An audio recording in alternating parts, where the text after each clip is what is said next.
Well, hello, ladies and gentlemen. Welcome to the show. It's Untethered Live on a Saturday night. You know what time that is. It's political time. Time to get politically with everybody. Argue on purpose. That's what we do here. I'm your host, Jake Johnson, and joining me always is the Bandhammer. Howdy, Untethered Live. Howdy, how are you? I'm great. How are things? Things and stuff and such. You doing Things all right? And stuff and such. Yep. You having a good time? Yeah. Now that I'm not a grease monkey anymore. What you doing today? Helping you play with a motorcycle. Oh, yeah? There you go. Fun. Yeah. Yeah, we've been working on the bike today. Getting out there and getting greasy. You know how it is. Dirty fingernails and all. What have you guys been up to? How's the weather? It's nice today. It was nice and pretty, nice and warm, nice and sunny. Yesterday, torrential rain. And the day before? Freezing cold. Rain. I don't get it. It's up, it's down, it's up, it's down, it's up, it's down. It's like this climate is trying to make us have pneumonia. And then he gets in here and covers up, wraps up under the covers and gets all nice and warm and gets up and then he's freezing to death. Yeah. Like it's not cold. You've just been bundled up under the covers for the past 2 hours. I can't regulate my temperature. What can I say? Anyway, we're going to have us a good time tonight. We got lots to talk about, lots going on in the world. Woo-hoo. It's a great day for America, everybody. All that good jazz. Who's first in chat? Judy's first in chat. She says, hey, Jake and Amanda. Hi, Judy. You get a gold star for being first in chat. How you doing? Here's your gold star, Judy. Yeehaw. Hamburger helper hand, Judy. Yeehaw. And hi, Untethered Live. Camel, family. camel. No, it's Saturday. Good to see y'all. I hope everyone had a good day. Hiya, Jake. How are you tonight? I had a good day. I did Nice. too. It was a nice day. A lot of wrench turning and grease everywhere. Yummy, yummy. But I do have a nice hot cup of coffee. What do you have? I Herpes? have tea. Said tea. Okay. Always tea. Not herpes, but No. okay. Well, this nice hot cup of coffee comes from the place coffee comes from, and thank you for that. You're welcome. It's a great cup of coffee. Don't you want to have a cup with me? If so, go to the kitchen, pour yourself up a nice hot cup, and let's get to talking about something. If you don't have a cup or coffee, you can get one in the description below. I recommend the first cup. It has my face on it. But we also have Cafe Bustelo. It's a good, señorita. It's down there. Go check it out. And if life is handing you a big old ouch, get yourself a pickle in a pouch. Right down there. You can do that now at Untethered Live. That might give you another ouch if you ain't careful. And a few other things. Don't get it in your eye. Don't get it everywhere. There's a few places you shouldn't put a pickle. But there's a few places you can. One last thing. Like, subscribe, share, support, join, and super chats are available in the chat box. If you want to show a little bit of love,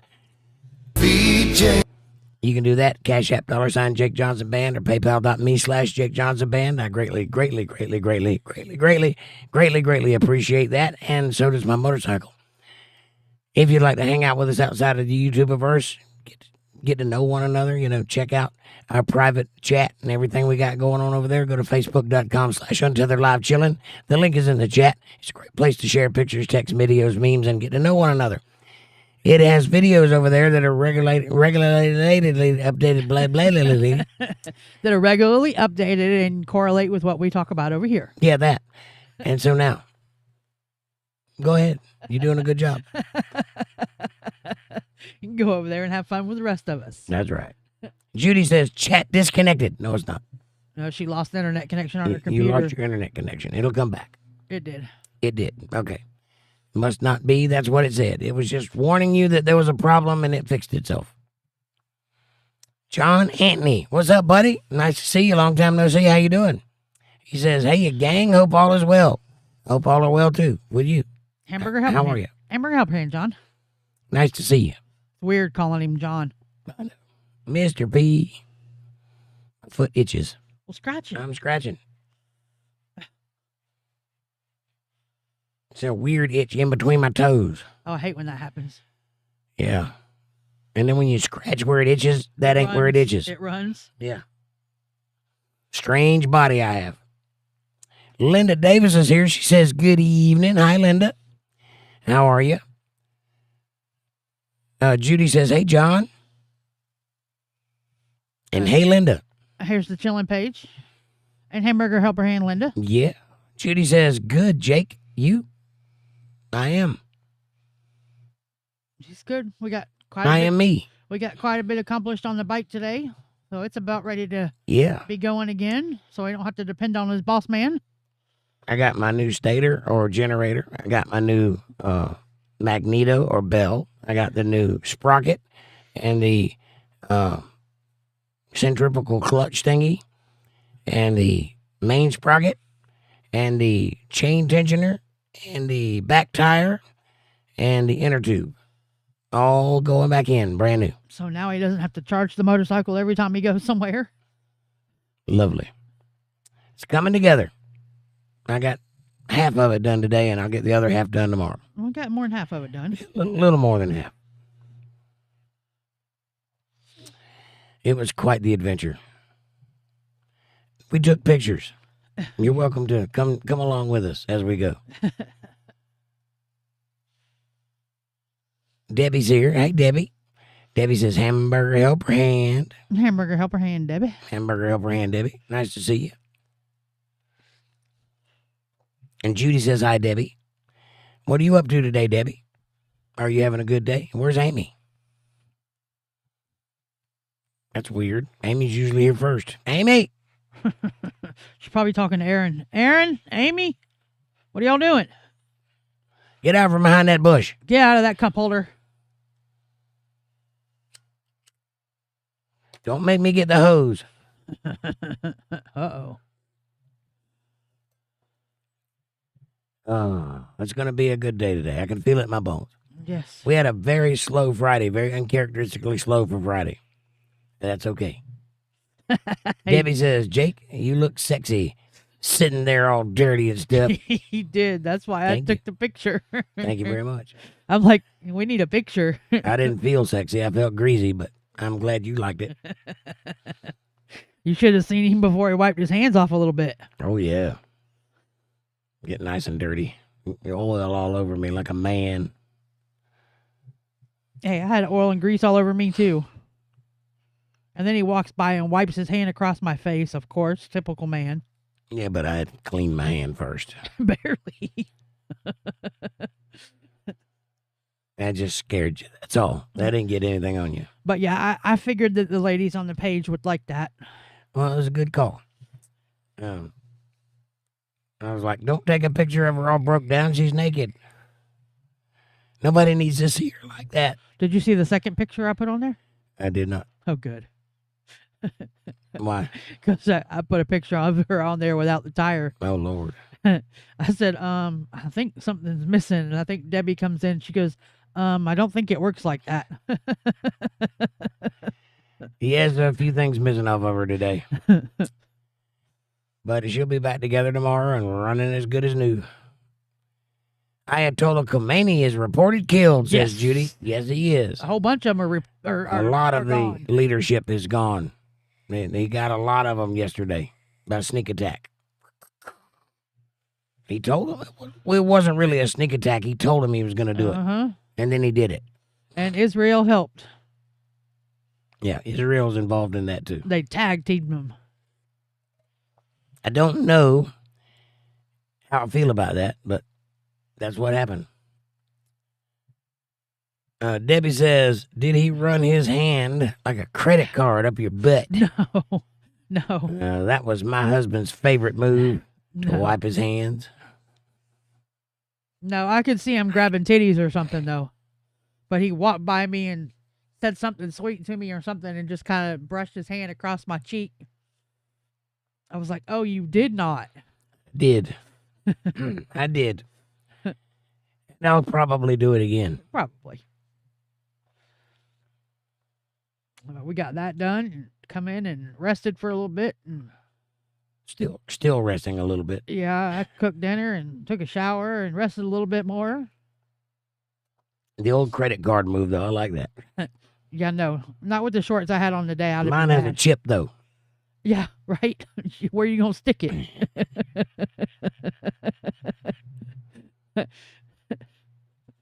That's a good joke. That came right on time.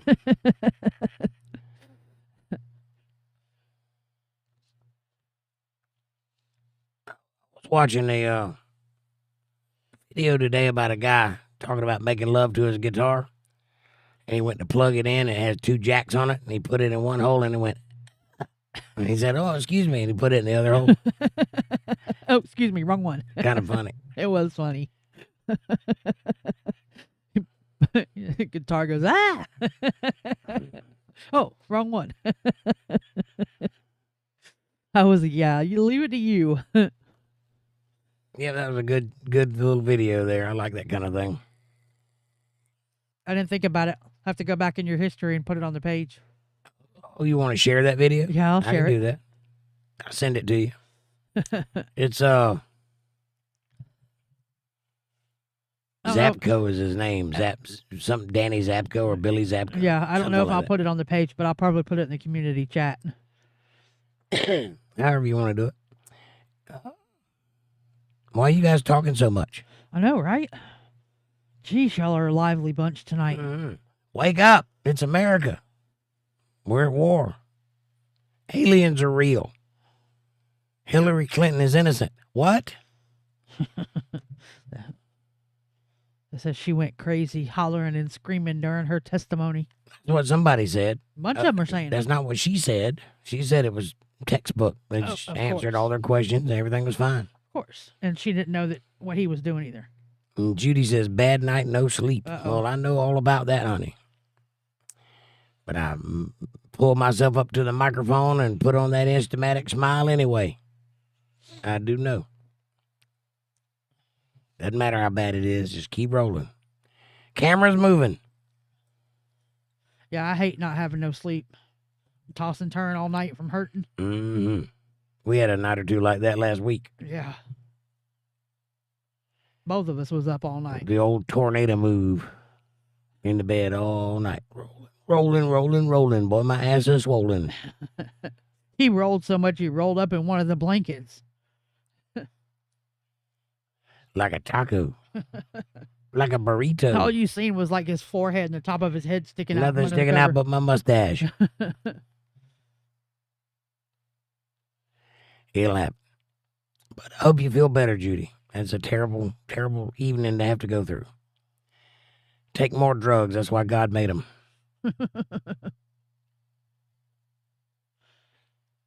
And we have a pharmacy supply, stuff like that, right here, right in arm's length. Judy says, thanks, Jake. My pleasure, honey. I know what you're going through. But you know what? Tonight's Politi-tics night, so you can take some of that aggression out on Fab Daddy. Or monkey juice. And just give them hell. You got my permission. You know what I'd like to invest in? Stocks and bonds? A full body massage chair. That's not an investment. It is. Debbie says, I was looking forward to Fab and Monkey being stupid. I guess they figured they would have no chance tonight. Yeah, they didn't have much of a chance the other night, did they? Last night. Maybe it's Maybelline. Hey, Mabel. She says, ciao, everybody. Jake and Amanda, how are you? Fantastic. How are you doing? Nice to see you. I'm good. Judy says, it's early yet, Debbie. The night is young. Hamburger helper hand, Mabel. The night is young. We still got plenty of time to skin them back.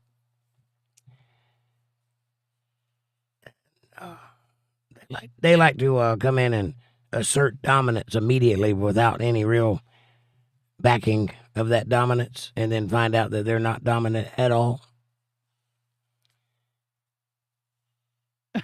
Not yet. Not yet. And she says, oh, wow, I suspected much more drama here already tonight. No, it's a slow night tonight. I don't know if we're going to get in here or not. Everybody's kind of tired out, I guess. End of the month or whatever. We had a slow night last night and a slow night tonight. All I can do is respond to what's in front of me. So if you want to, call me a dirty name or something, get the night started off, that'd be good. I know they're loving it. Debbie says there are literally thousands of videos of Iranian people celebrating. Oh, yes. Yes, one lady even called him Uncle Trump. Uh-huh. Thanks, Uncle Trump. Thank you, Uncle Trump. Yeah, I'm loving that. I've watched videos of before and after, pictures and videos of before and after where they struck at. Man, it's crazy. Yeah, before, nice compound. After, little hole in the ground. Judy says, I haven't seen any yet. Oh, it's all over the internet. Go check it out. Oh, yeah, they're all over YouTube. That really shows you that the narrative that the news puts out and what reality is are two completely different things. Because if you listen to the news, Trump is oppressing Iran and trying to regime change and be dominant and take over, and he's doing illegal war crimes and such and such. But if you listen to the people on the ground that are in the cities that are being bombed, they're like, bring it on, drop some over here. Well, even his own conference, he said, I took out your military for you. There's your chance to take over and run your country the way you want it. That's right. Not for me. Right. I'm doing it for you. Here, you have a clean slate. Step up. See what you do with it. See what you do with it. You have a country, it's yours. See how you run it.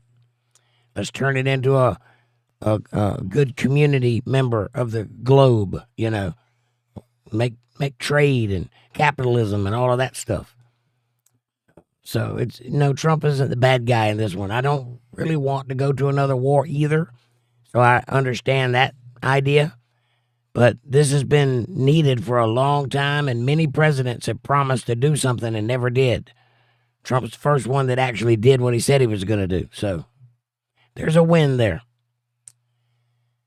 And he's been saying it's going to happen. Debbie says Fab and Monkey Juice are getting their talking points right now. Like the killing of school kids. Like they go to school on Saturday. LOL. Right. Well, if they have to watch CNN before they come here because they wouldn't have anything to talk about. And Judy said NBC has a special report right now. Yes, they do. They? Yeah. Quite a few places got live reports and special reports going on right now.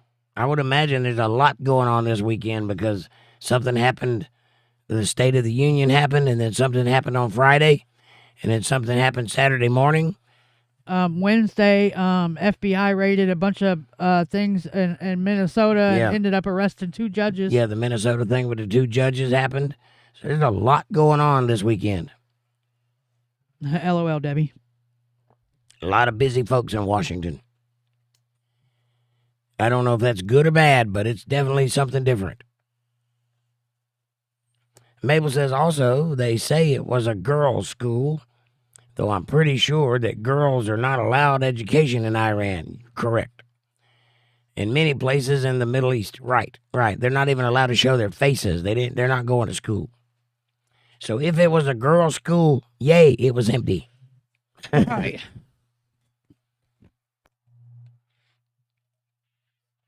I know that he dropped bombs on several compounds and a couple of military installations. If a school got in the way, that sucks, but there was probably a reason they hit that school. They showed video earlier of him doing this conference in Mar-a-Lago about it, his briefing about it. Say that one more time. When they were in Mar-a-Lago doing his Trump's at Mar-a-Lago this weekend. They have a situation room there. Yeah, that's what I'm talking about. They were in a situation room talking about getting ready for the bombing and setting it up and watching the videos and places. Fab Daddy says, I'm here. A wise man learns to listen. Go ahead, feast away. Exactly. You're learning. That's what you're supposed to do. Listen and then talk. That's a far cry from what you used to do. Talk and then not listen. So you're doing it right now. That's the way you should do. Amanda? Hamburger helper hand, Fab. Mabel says, ciao, Fab. How you doing? Fab says, I'm alive. Which is good for California.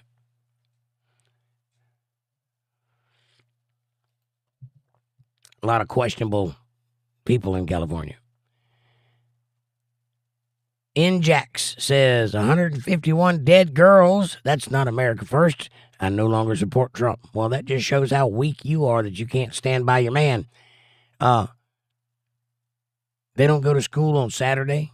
And also, girls aren't allowed to go to school in Iran. So, you've got mixed reports that are not correct. Do a little research. Judy says, hey, Fab. And by the way, Njax, why would you walk into a place you've never been before and shout something like that? Do you think I care whether you support Trump or not? Or how you feel about what's going on? I don't even know who you are. You've never even said hello to me. So why would you walking into a chat room and espousing your beliefs about a situation make you feel something? It should be a shame. Should make you feel shame. Imagine that. Judy says, hey, Fab. Fab says, hey. And Debbie says, Njax, that false narrative has already been debunked. Cry harder. Right on. Puppeteer says, hello. Hey, Puppeteer. Welcome back. Hamburger helper hand puppet. What you up to tonight, Mr. Tier? Are you having a good night?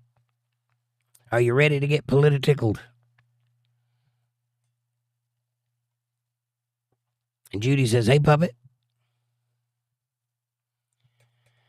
Yeah, it amazes me how quickly they reach for the bad narrative in a positive situation.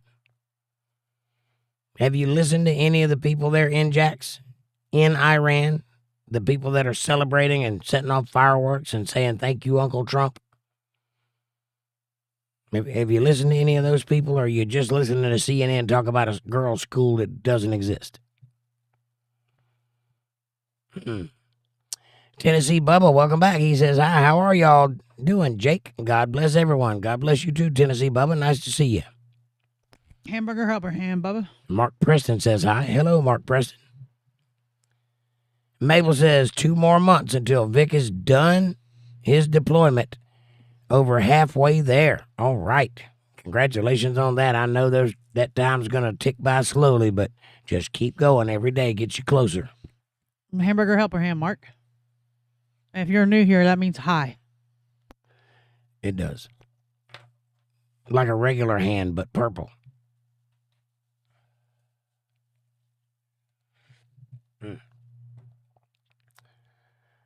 Yes, yes, yes, and yes. It's been an interesting weekend. Lots going on in the world. Lots of people talking a bunch of nonsense. Fab Daddy, do you have an opinion yet? Or has CNN not taken a break? How about that State of the Union, though? Yeah, that's right. Tennessee Bubba says, hi, Amanda. Mabel says, and made of hamburger. And made of hamburger. Yes. Judy says, hey, Mark. Yeah, that State of the Union was something else. Them Democrats sitting, no matter what he said, that told you right there who those people are. I'm not talking about all Democrats, but those Democrats, those people are insane and have no humility and no love in their hearts at all for anybody but themselves. And Fetterman said, to hell with y'all, I'm out of here. Yeah, John Fetterman came over to our team thanks to that State of the Union and their behavior. I'll chalk that up as a win. Right? Fetterman said, see ya. Debbie says the State of the Union was epic. I enjoyed it. Me too. It was a very good speech and one of the longest ones in recording. There was one longer, but it wasn't a State of the Union. It was just a meeting. Yep, 148 minutes. Yeah. That was a very, very good one. And he made a lot of poignant points, and everything he said was proper and good. And the people that he touted were good people that were salt of the earth and had real problems, like the lady that got stabbed in the neck in Charlotte. Her mother was there sitting next to Charlie Kirk. I guess because widow and mother. Sitting next to Erica Kirk. Erica Kirk. What did I say, Charlie? Yeah, yes. Erica Kirk. And the little sick girl that's learning to walk again. Mm-hmm. And several Purple Heart recipients. One of them was the National Guard that got shot. Yeah. Medal of Honor, the highest award a civilian can get, was given out. Yep. There was 2 people from the military there that were over 100 years old. Yep. 100-year-old vets. Can't beat that. And they came out to support Trump. And you can't support Trump because he dropped a couple bombs on a school that doesn't exist? Come on now, Njax.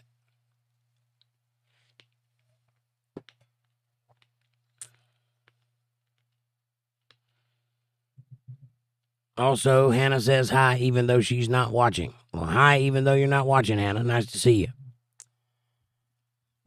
Hi, Hannah. And Judy says, hey, Hannah. We ever figure out what that's all about?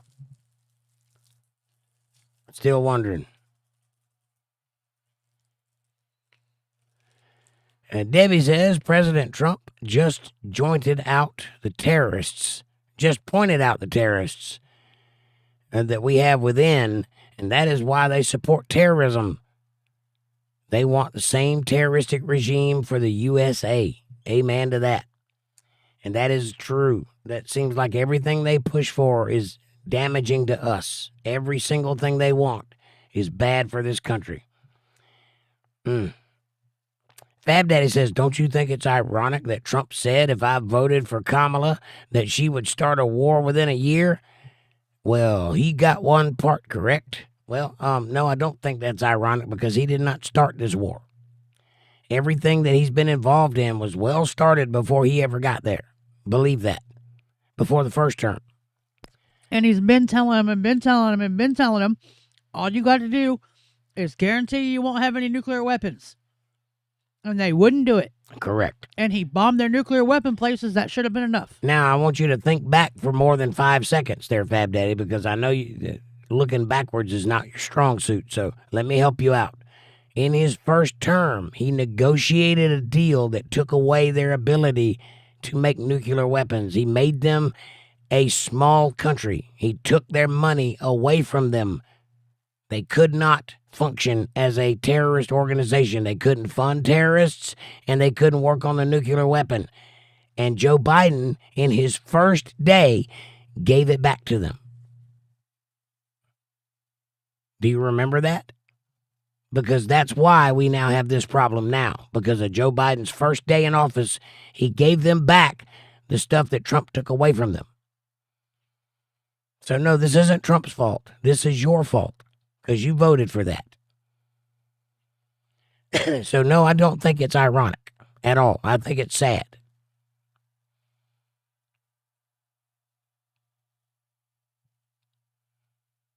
Fab Daddy says, what's the objective for attacking Iran? To keep them from getting a nuclear weapon to use on us.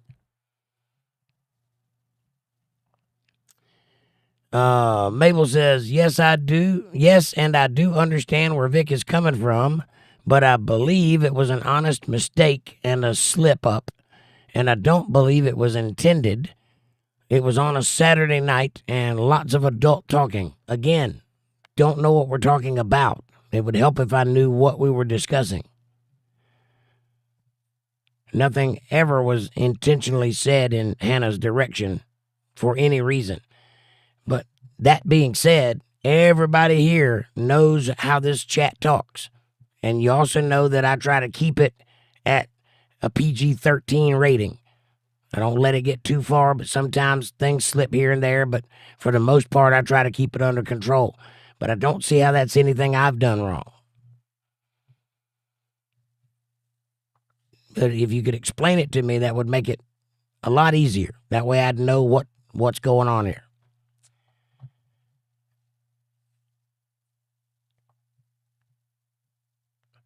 Tennessee Bubba says, free the people. Which people?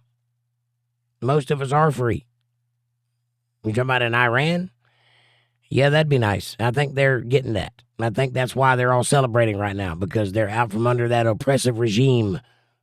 The Ayatollah Khomeini was bad business for Iran, and nobody there liked it, which is another reason, Fab Daddy, why Trump should attack Iran, to help out the people that were there. Mabel says, I've chosen to just let it be. I know no harm was intended. Well, that's good, and I appreciate that. And no harm was intended. Obviously, there was never any intent to cause any harm anywhere. But again, I don't know what we're talking about. I can't be punished for something I'm not aware of. Mandy? What episode, Mabel? I'd like to go and watch it. Me too. Definitely.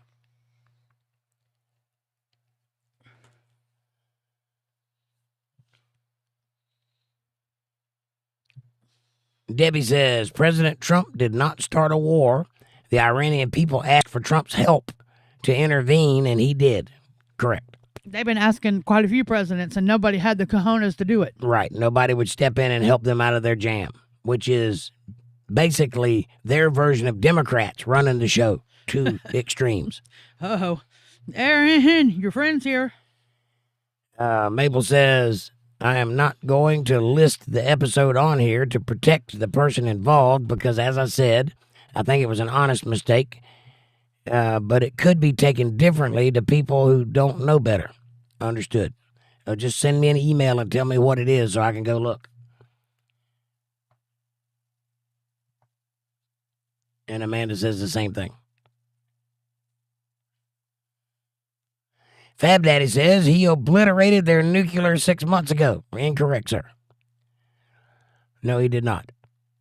Which is why they kept talking about it. If he obliterated it, which means to wipe off the face of the earth, why are they still talking about it? Think about what you're saying. Mabel says, I never said it was Jake or who it was, so there is no issue. Good. Excellent. I have said I believe it was a mistake and not intended. Well, thank you for that. If I thought anybody had said or done anything towards Hannah that was inappropriate, I would have put a stop to it right then and there.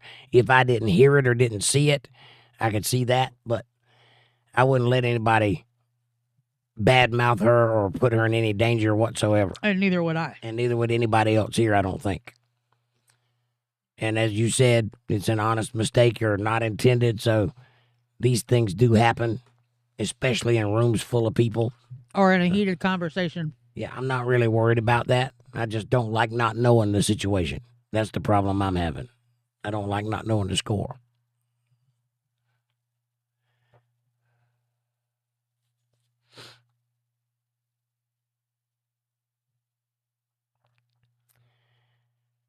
Uh, 902. Fab Daddy says, I thought the objective was regime change. Well, I know that's what you think. And by the way, didn't you just ask me the last 2 questions ago what was the objective? So if you already know the objective that you think is the objective, then why are you asking what the objective is? That sounds like circular reasoning to me. You're just trying to catch me up on something that you already know. And I don't like that. Don't ask questions you already know the answer to. That's redundant and also a waste of my time. Second of all, it's never been about regime change. We don't need anything that's in Iran. We have plenty of oil right under our feet. Drill, baby, drill. You know how many times Trump says that? He's talking about here in America, not over there. So what you're doing is getting your information from a propaganda mill called CNN or MSNBC, and you're putting that in your brain, and it's causing you problems. You need to stop listening to those people. They are terrible at giving the news out. Tennessee says, let the Iranian people free. They're coming free. They have a fresh country at their feet this afternoon. Let's see what they do with it. Amanda says, My chat jumped. 903.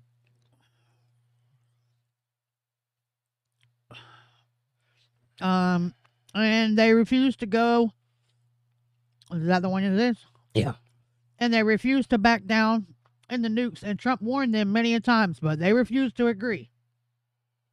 Debbie says, Fab, do you remember the Iran of the early 70s before the terroristic regime took over? Exactly. I remember seeing pictures of Iran. It was like the western frontier. There were girls in mini skirts, and they were driving cars and going to movies and dancing. And there was a big, happy bunch of people out there. Sun shining and balls flying and all that. Look at it now. Everybody's in burqas and everything's gray. Nobody's having any fun except in Abu Dhabi.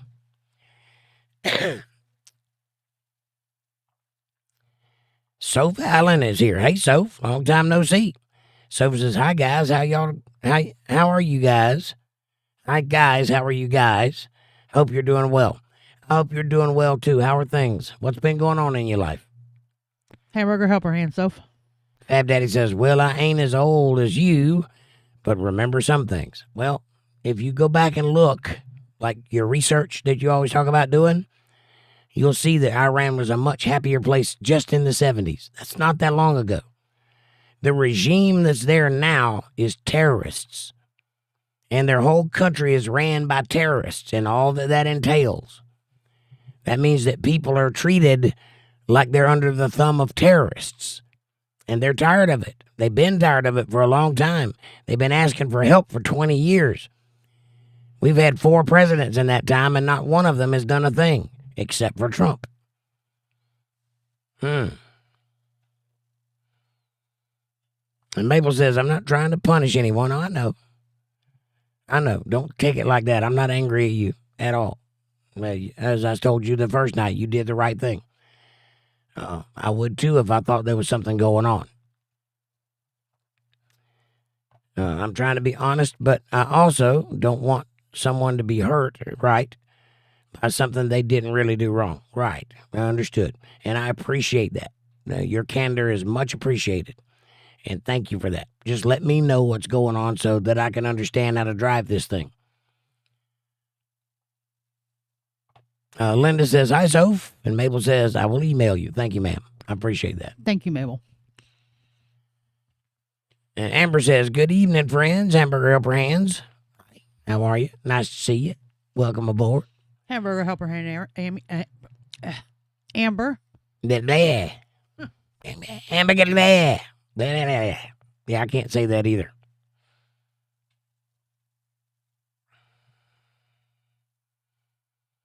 Soph says, I miss you guys so much. Well, we're just a click away. All you got to do is show up. I'm here 5 nights a week. Come on in. Have you been having computer problems? Is your hard drive down? Is your server broke?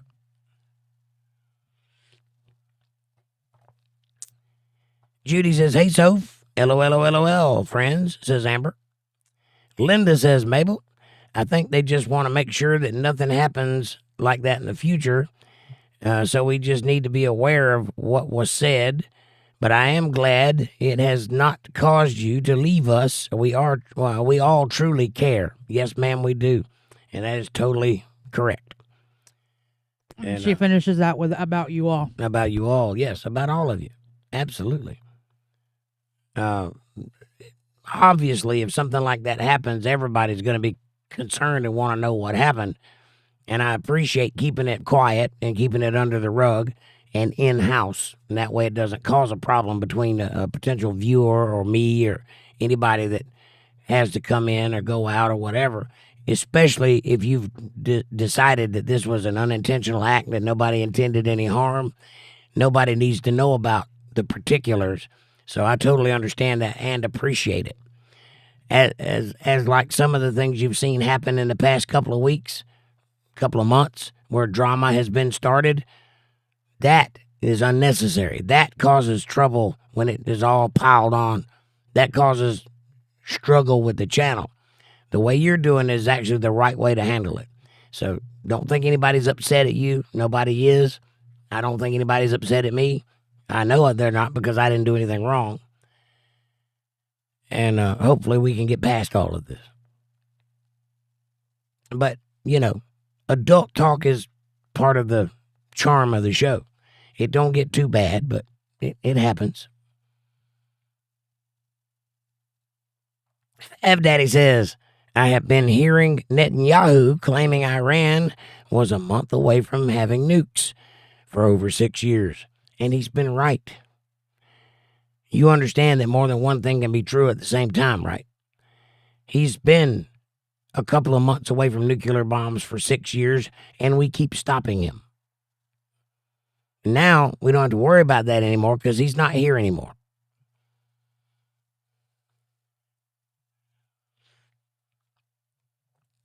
We've been a couple of months away from going back to the moon since the 70s.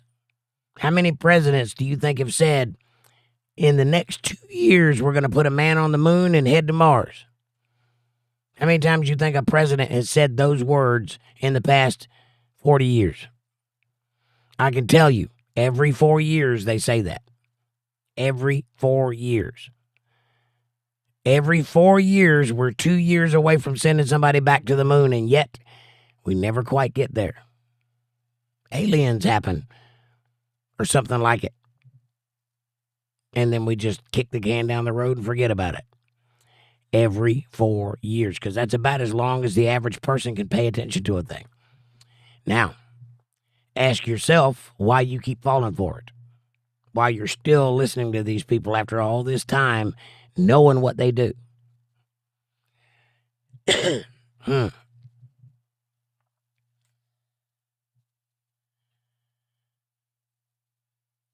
Debbie says, if it was me, Mabel, you can say it in chat, because I know me.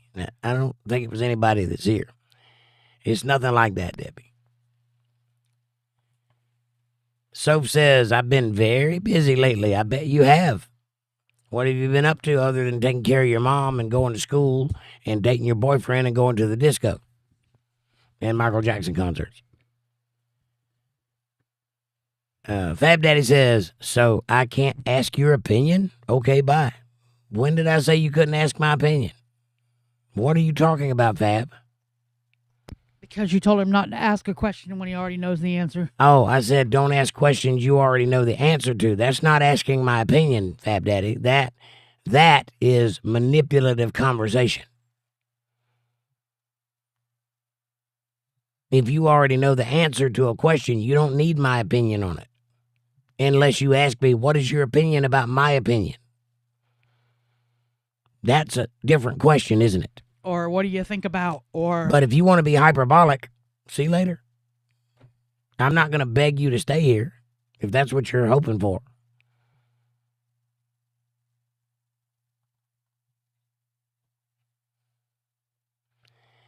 By the way, only weak people threaten to leave when they don't get their way immediately.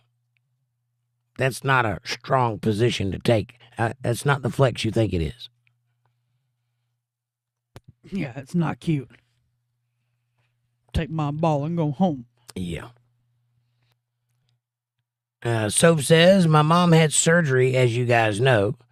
And that's why I haven't been around for a while. Well, you should be taking care of your mom, Soph. That's a good thing to do.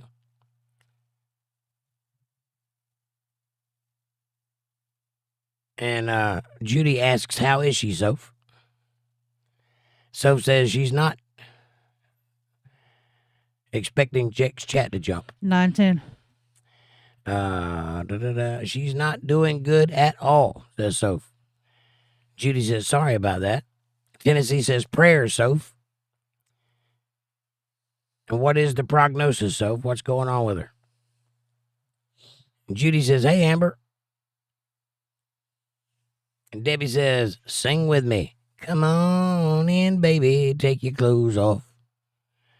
That's not the real lyrics, but they are the ones I sing. And they are the real lyrics. Come on in, baby, take your clothes off.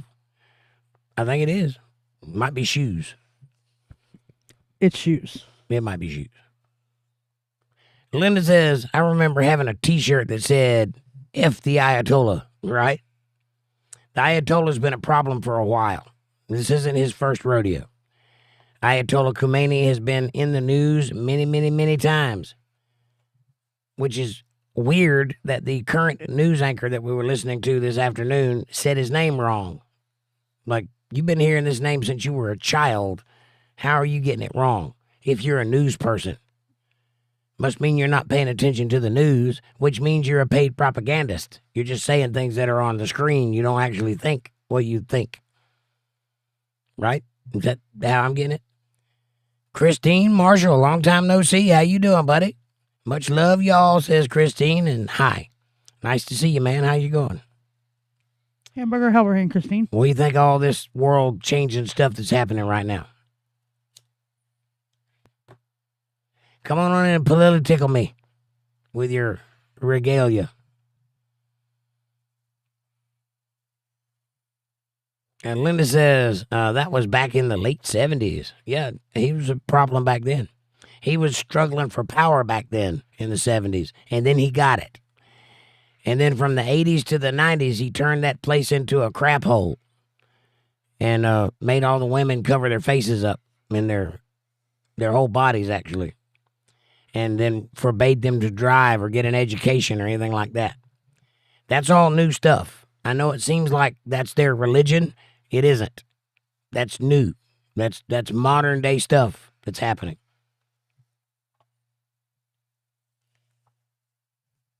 And Judy says, hey, Christine. Christine says, smiley face heart. Debbie says, right, Linda? That was right after the terroristic regime took over. Yes, exactly. It amazes me how many people don't know that. When you have conversations in the year of our Lord 2026, but you were alive in the year of our Lord 1977, it amazes me how much the starkness of the difference is, how they don't know what was going on back then, and the climate of the world, the temperature of people's personalities back then versus now. Completely different worlds. It is amazing. Christine says, haha, oh man, that is true about going back to the moon. That was funny. Every 4 years, they say we're 2 years away. Sure enough, true. Linda says, right, Debbie, but we are old and can remember that time. Right. We're the ancient ones. Fab is the most, LOL, says Christine. Christine says, I've been really busy, and there's so much stuff going on, I could talk all day. I think it's exactly what needs to be done to reinstate our sovereignty. I think a lot of it is. I think some of it's a little over the top. I'm not happy with everything Trump's done, but I understand why he's doing it. I understand what puts him in that mindset. I really wish we could just pull back and just take care of America. That being said, Iran has been a problem for a long time, and if they ever did get their hands on nuclear weapons, they would be a problem for a long time to come for us. So anything they can do to mitigate that, I'm cool with it. Nip it in the bud before it starts. Yeah. Coat off. Come on, baby, take your coat off. Come on in, baby, take your load off. Come on in, baby, shake them blues off. I'm gonna love that frown away. Nice. My lyrics just get to the point faster, says Debbie. I like your lyrics. Why beat around the bush when you can go right in that thing?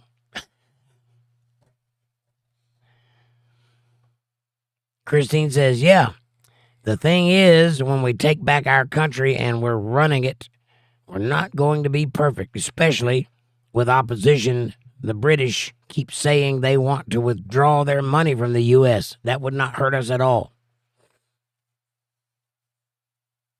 Considering that their money comes from us, I don't think that'll hurt us a lot.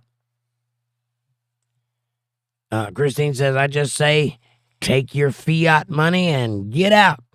Go back to London and never come back. I agree with that. I don't know why we're putting up with it in the first place. I mean, we left that country for a reason.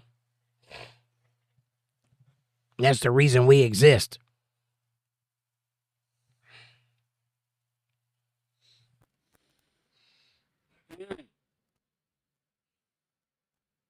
Debbie says, that's what I say. Don't beat around the bush. Just point and go, right? Close your eyes and feel around in the dark. Amy says, hey, y'all, there she is. I was beginning to wonder what happened to you. Hello, darling. Nice to see you. It's been a long time. It's nice to see you. We're just talking about the Ayatollah Khomeini. What do you have on the idea? And I think Fab Daddy's mad and took his ball and went home. Hamburger helper hand, Amy. Fab, are you still here? Are you still man enough to handle it?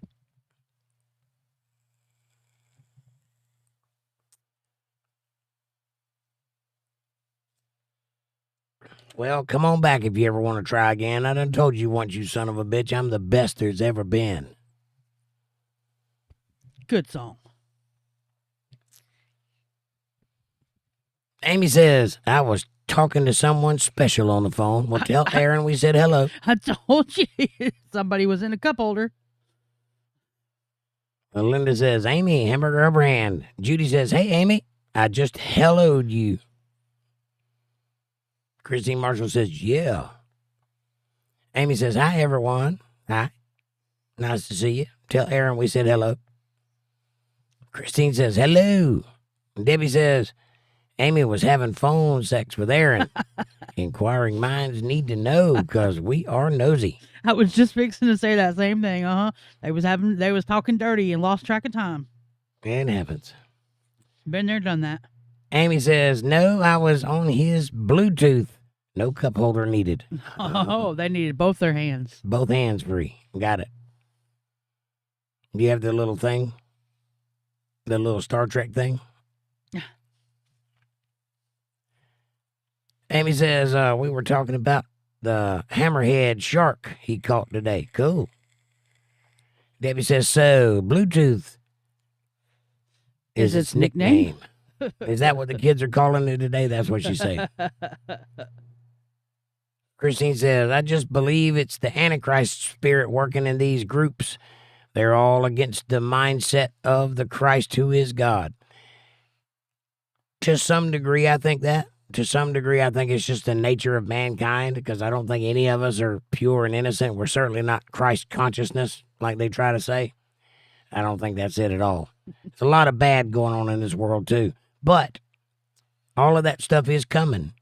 But Christ will be the one with Christ's consciousness, not us. We got to call Aaron the hammerhead Bluetooth shark. Hammerhead Bluetooth. Bluetooth hammerhead. I like it. Bam, bam, bam, bam. Bam, bam, bam, bam. Amy says, it wasn't anything sexual. Y'all are so bad. Me thinks you protested too much.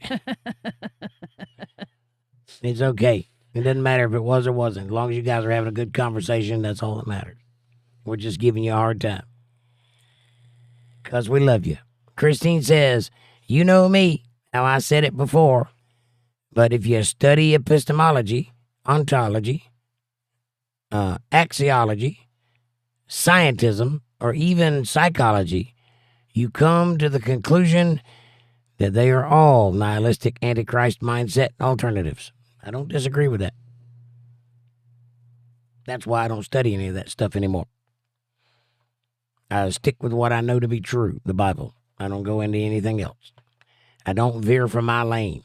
I know what I'm good at, I know what I understand, and I stay with it.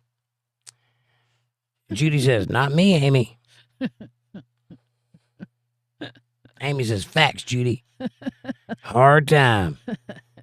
Debbie says, I bet it was, Amy. I bet it was. You girls are terrible. Terrible, I tell you. But as long as you're having fun, I'm having fun. That's what it's all about.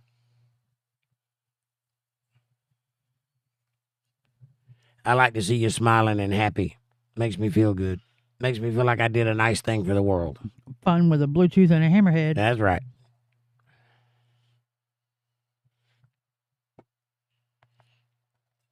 All right, now.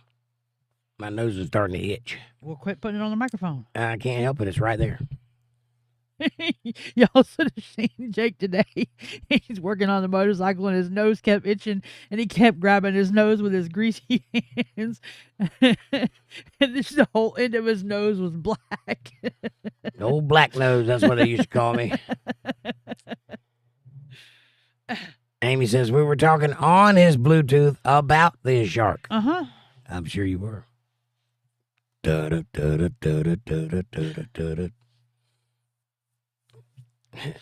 Talk about Jaws, right? I'm just kidding. All right, enough of that. We know you were just talking. Burb. Burb? Who's being right back? Amy says, it was a big shark. I bet it was. He has a video. That's what she said. Don't share it, please. We don't need any unsolicited shark videos. Christine says, awesome. What did he catch it with a pole or with a machine? Like one of those industrial things, or was it a pole catch? I know he does. That's why I was asking. Debbie says, I ain't touching that one, Amy. That might get banned.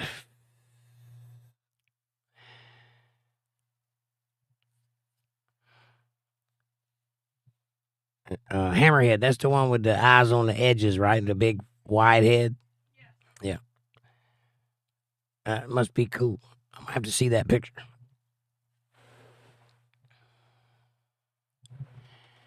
Aaron, what's up, buddy? He says, I'll put it in the Just Us. It was 7 foot. Wow. I bet that's cool. So did you catch it with a pole or did you catch it with a machine? Amy says, a pole. He got it to the shore after fighting it for an hour, and then the line snapped. Did you catch it? Did you get it up on shore?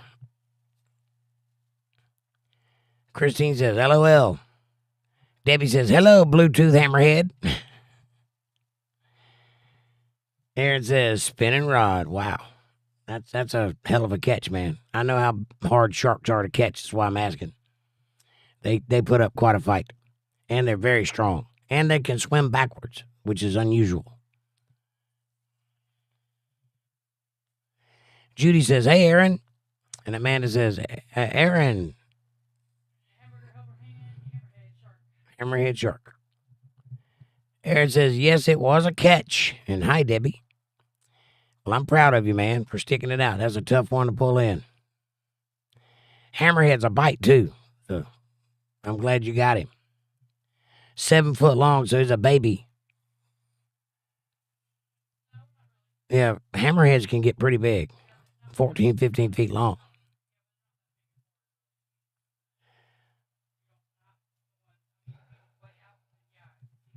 Are you talking outside of your microphone? I can't hear you. Oh, because it wasn't on. You gotta talk in the microphone. That was if I turned it on. I thought I turned it back on. Aaron says, hey, Judy. And Aaron says, be right back. I'm getting snacks. I bought new stuff because the line I hooked into 3 of them, and they kept biting through it, so it pissed me off. And if it hadn't broke and wasn't cheap line. So you went and got you some new line, and while you were there, you got you some snacks. I would have landed it. It didn't get to land, but I got to see it. Okay. So you didn't get it out of the water, but you got it up close enough that you could witness it, which is something, I guess. Yeah, probably once he got close enough to get some drag on his belly in that sand is when he popped that line. Still, that's an awesome tale, man. I'm proud of you. Amy says, I said spider wire. That's some durable line for flathead catfish. Yeah, I know nothing about fishing. Yeah, they got saltwater rope, too, for big fish, tuna, and stuff like that. The only thing I do know is that there's different test pounds that you can buy, heavier line for different things.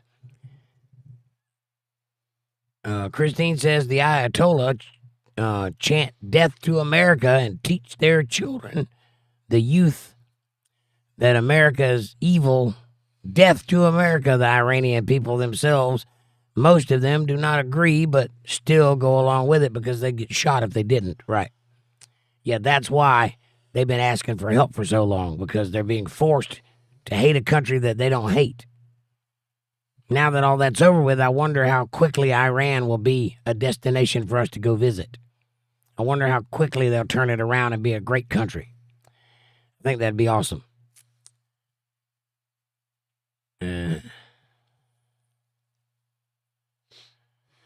Aaron says, Amanda, smart. That's exactly what happened. It rolled, and when I tightened, it dragged to try and pull the leader snap. That leader snap. And I watched it slowly swim away. I swear it looked at me like F you. I bet. And Christine says the Christian population had been growing at the rate at the rate in Iran as in China. It's massive, and we have a good time to get in there and liberate Iran. Seriously, it would be a liberation. Oh, yeah. They definitely been looking for that for a long time. And I'm glad they finally have that opportunity. And I truly hope that they take that opportunity and don't let some other power-hungry regime slip in there and take control. I hope they step up to the plate and turn that into a good country. They need to have an election like now, like today. Or at least put somebody in charge they trust immediately for the time being and then have an election. Amy says, I went fishing in the river and almost caught a flathead. Its mouth was a couple of feet wide. Wow. My line snapped at the shore, too. This was before my husband died. Fun times, though. I've never been flathead fishing. I don't know what that's like, but I did catch a turtle the size of a Volkswagen once.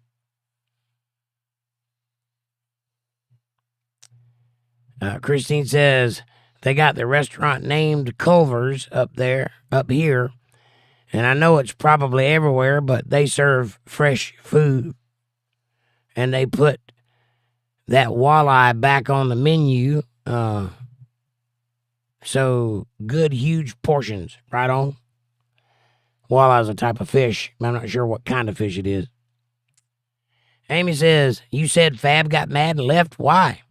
Well, I presume he left. He might just not be talking. He said he was leaving. Because I told him not to ask questions he already knew the answer to. It was annoying. And he said, you don't want me to ask your opinion? Well, that's not asking my opinion. That's manipulating me. And I don't enjoy it. If you can't win an argument by stacking the deck, you're not a good arguer. That's all there is to it. Amy says, walleye is a strange-looking fish. That's a dangerous catch. Those teeth are huge. All right, then.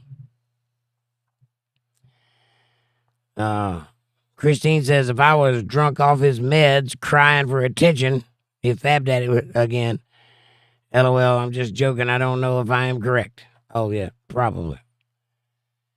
Madison, what's up, girl? Madison says, W Patriot missiles. Right on. With Patriot missiles. Right on. Get it done. I'm with you, Madison. Amber says, I think I'm back. You don't know? Are you questioning it? Are you possibly elsewhere right now? Are you a time traveler? Are you in the fourth dimension, Amber? Amy says, hi, Gigi. Judy says, hey, Madison. Hamburger helper hand, Madison. Amy says, Maddie, wave your hand.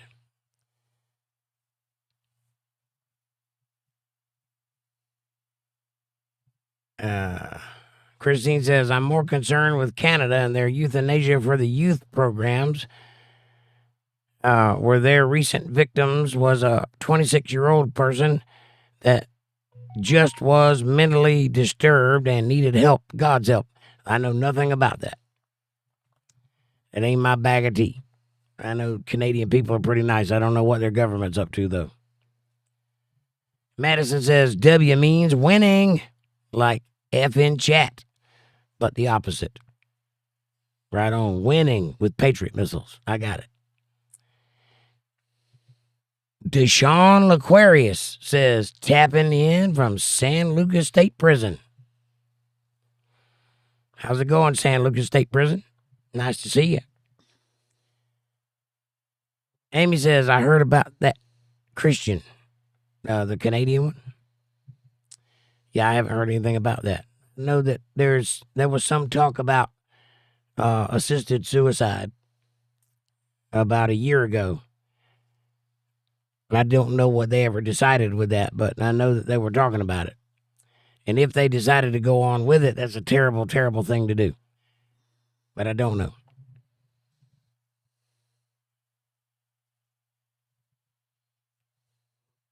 Christine says, I believe in people's sovereignty, but I wouldn't mind going up there and liberate in Canada once And for all, there are over 700,000 to 900,000 Chinese soldiers guarding their assets in Canada. I don't know anything about that either. This is what I do know. Canada is very capable of handling their own business. It's not ours. So let them handle their business. Let's worry about what's happening here. We have some Canadians here tonight. They probably know more about that than I do. I'll defer to their judgment.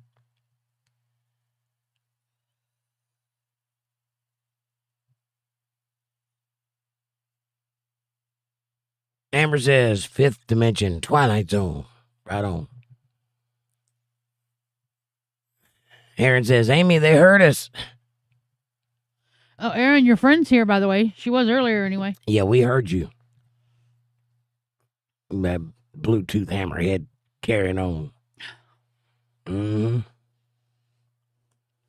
Amy says, Christine. Oh, I heard about that, Christine. Oh, I got you. Christian. I see what happened there. Christine says Europe has 12 different countries from Europe, territory, states, or whatever they call it, stationed in parts of Canada, and that they call a national security threat.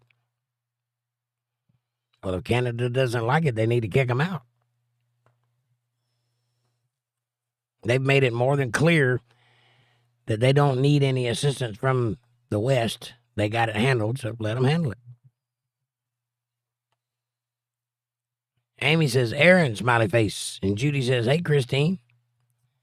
Amy says his family is suing for wrongful death. Whose family? Oh, yeah. Well, I don't know. Justin Trudeau had some strange ideas. I don't know about the new guy. I haven't heard enough about him to form an opinion yet, but my guess is it's different than Justin Trudeau. If it was more the same, we'd be hearing all kinds of complaining about it, I'm sure.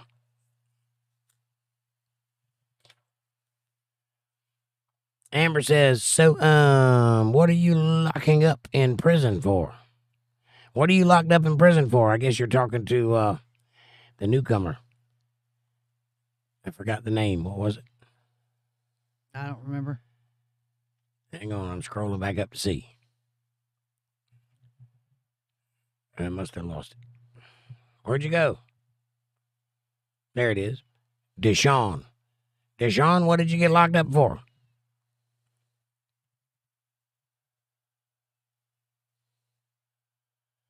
Amy says, Amber, you'd be surprised at the number of innocent people in prison because they can't afford to prove their innocence. That is true. There are a lot of those. But there's a lot of guilty people there, too. Amber says, Amy, why do you think I'd be surprised? Madison says, your chat's about to jump. Hang on. Madison says, yep, I would take all that with a grain of salt, Jake. This is all typical. I've seen this on Facebook, controversy, but the Canadian version. Right on. Yeah, I try not to put a lot of stock into things I don't see with my own eyes for that very reason, because I don't want to get sucked into something I don't know about and then be wrong. Or worse, be right and not know enough about it. So I just let people say whatever they're going to say and just move on about it. And it's not a reflection of my beliefs, but whatever. Amy says, wrong word usage, Amber. Sorry. Aaron says, oh, I love Friends.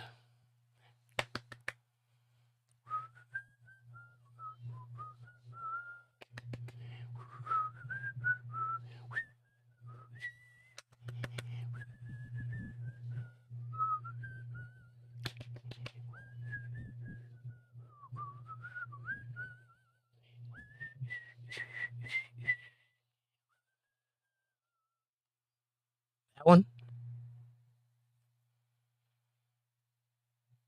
Debbie says, that is socialized health care. They would rather end you than heal you. I read one article about Canada's socialized health care where it can take up to 2 years to get treatment for newly discovered illnesses. newly discovered cancers and such. And that is why we fight against socialized health care in America. Yeah, I don't know anything about that. Socialized health care. I know that England has it, and I know that Canada has it, and I know that the people there swear by it, and the people here swear against it. The only way I would know is if I looked into it, and I have limited bandwidth.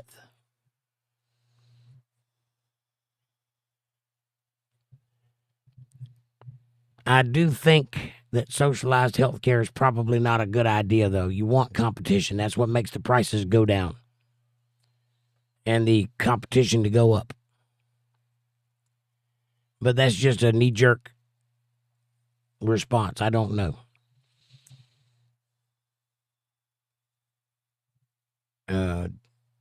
Amber says, no worries. What are the right words for the question or statement? Amy says, it wasn't Facebook I heard it from. It was credible source.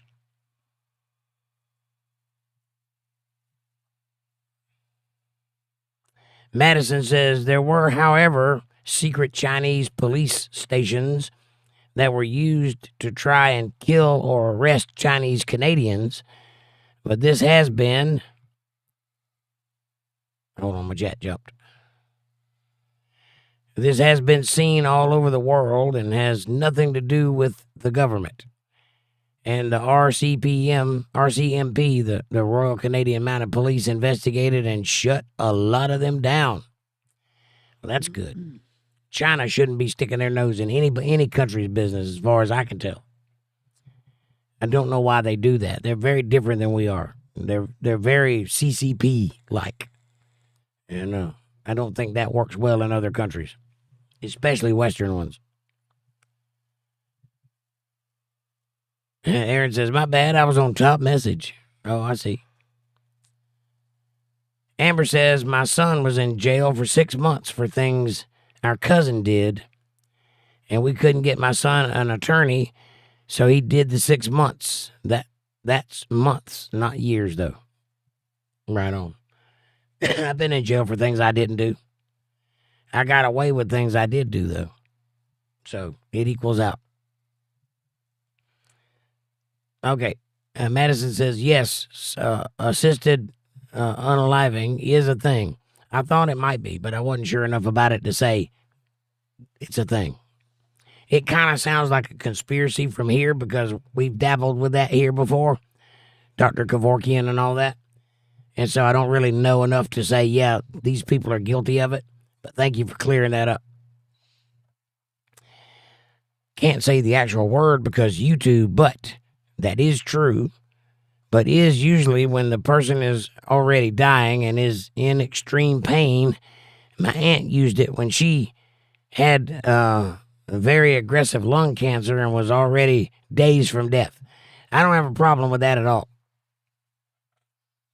If you're dead and you just hadn't fell over yet, it's up to you how you want to go out. I don't have a problem with that at all. The problem I have is when you give somebody that power, how long before they use it on somebody that ain't dying? That's my problem.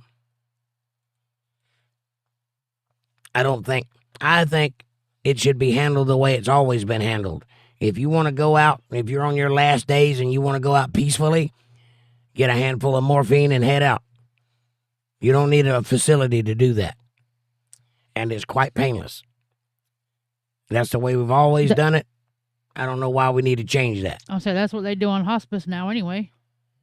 Pretty much. They don't talk about it. They don't say that. But no, they keep you comfortable. They give you a kit. Yeah. And it's got more than enough to do the job in it. Well, I watched what they did to my daddy, so. Same with my mom. Mm-hmm.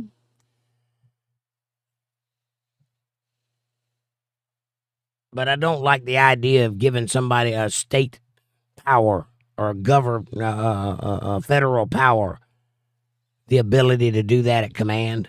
I don't like that idea at all. I don't think they should have that kind of power. It's my opinion, though. Amy says, the difference is population. America has 330 million people. Canada maybe 50 million. The logistics aren't there. I don't know. 404 error says 404 error. Hello. Nice to see you. They are built different. Who are built different? 404. Who's built different? Christine says there's something that 26-year-old kid in Canada to die of euthanasia assisted killing made because he had diabetes, which they said was not curable. His family is devastated. I bet. He was denied in his territory up there 4 times in a row, and then he applied in the next country over, and this evil woman approved him and killed him within 90 days. Yeah, that don't sound good to me. But again, I don't know enough about it to speculate. I can just say, okay, I heard you say that, but I haven't read that article. I don't know anything about that happening, so I don't agree with that. If that is going on in this world, I don't think that's a good thing. Amber says, Madison in DeLonga, Georgia, in a senior home, they do the unassisted. Mr. Lee did that. Who's Mr. Lee? Somebody she knew. They actually do that everywhere. Like I said, when you're on hospice, they give you a kit. You just put it in the bottom of your refrigerator. When you're ready to go, there's enough in that kit to do the job. They don't tell you that, but they tell you that. They make sure to let you know there's enough in here to do the job, so be careful unless you're ready. But if I'm 2, 3, 4 days away from going out and I want to just fall asleep and not have to go through all the gasping and pooping myself and all that, yeah, I might think of a different way out too. That's okay with me. I don't think you should question that. Diabetes is 100% curable in 2026. Well, type 2 diabetes is. Type 1 is not. Nice 404. Thank you. Madison says, Amy, 40 million actually. And yes, our doctors are a very short supply. Free health care comes with its costs, just like everything else. Unfortunately, prioritizing who to care to is part of it, right? I would imagine. DNR is the other way, right? Do not resuscitate. Yeah, if you go out, don't bring me back.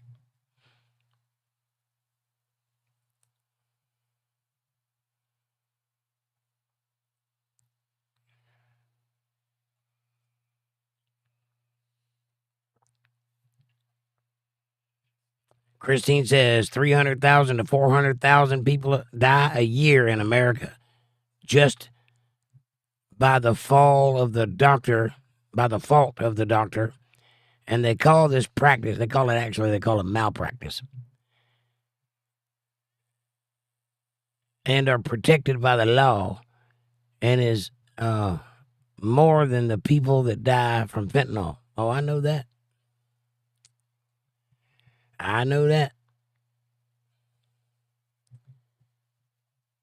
And Madison says, and yes, there are a few cases where this has been abused, but I do 100% support the law. My aunt was saved from days of extreme pain and died peacefully because of it. Now, I have no problem with that at all. I think that's quite the way it's supposed to be.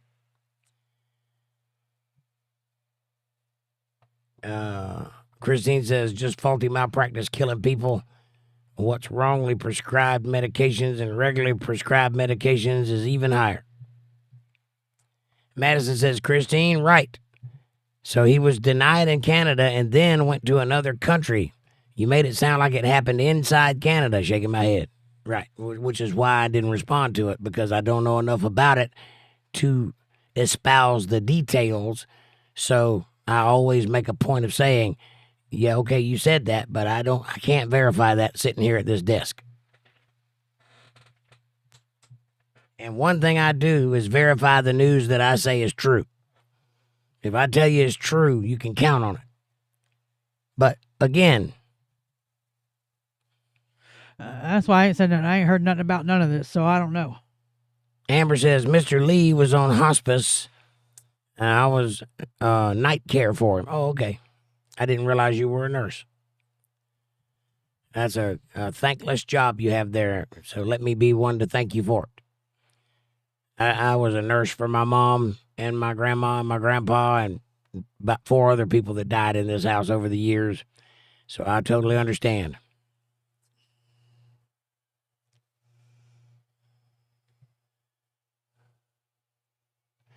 Amy says, that's not the way I heard it. He died in Canada. He was turned down a year before, and then he was approved. See, that's exactly my point. There is something that occurred that's not in dispute, but the details of how it occurred is in dispute, which is why it's not a topic of discussion. Exactly. When I know a thing, that's when I talk about it. I don't talk about it. That's why we didn't talk about it a week ago, the State of the Union address and the war in Iran and all that. It's the reason I didn't talk about it when it happened is because it takes me time to get all the information together and understand what's going on. Then we can talk about it. Then I can argue a point. I can't argue a point if I'm just getting hit with information and I can't verify it. That would turn this into a channel you couldn't trust, and I can't live with that. I like to know that the information you come away with here is trustworthy information. I'm not saying that you're not trustworthy, Christine. I'm just saying that for me, I have to be able to verify these things. It's all right to talk about it, but just remember, talk about it with caution, not with confidence, because you don't know. A lot of things are different around the world. It did happen inside of Canada. He didn't leave another country. He left the territory up there and went to the next territory right next to him up there in Canada. Well, we've got two different accounts. So which one is it? That's the trouble with it, because we don't know. It's not that it didn't happen. Nobody's questioning you. It's just you don't know. So we got to watch how we present things.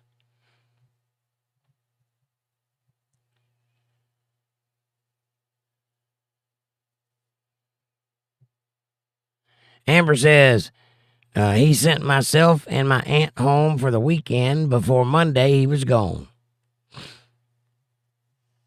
I would imagine he was ready to go. And like I said, I don't have any issue with that, because you know when you're about to die. You know when your days are numbered. And your choice how you want to go out of this world, as far as I can tell. But I don't think the government should have that power. I don't want some government telling me I have to go a certain way, because you can start the clock. When you give them that power, you can start the clock when they're going to use that in another way. And I don't like that idea at all. Amy says, right, Christine. And Amber, my dad waited until we left to go to lunch, almost like he planned it that way. He may have. Amy says, we all gave my dad a wonderful Father's Day, and he was fine. 2 weeks later, he was gone. Yep, my mom went quick too. She was laying in bed, and I walked by her, and she says, Jake, it's time to call everybody together. I said, what do you mean? She says, I felt myself slip a few minutes ago, and I think it's time to call everybody together. I said, what do you mean by slip? She says, I don't want to talk about it. Just get everybody together.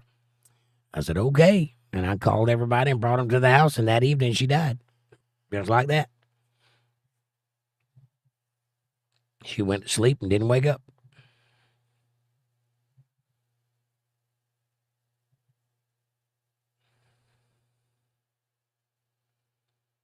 Amber says, I think with my blood cancer diagnosis, when I get no longer me and a pile of jello, I might go before. Just saying. Right. I understand that.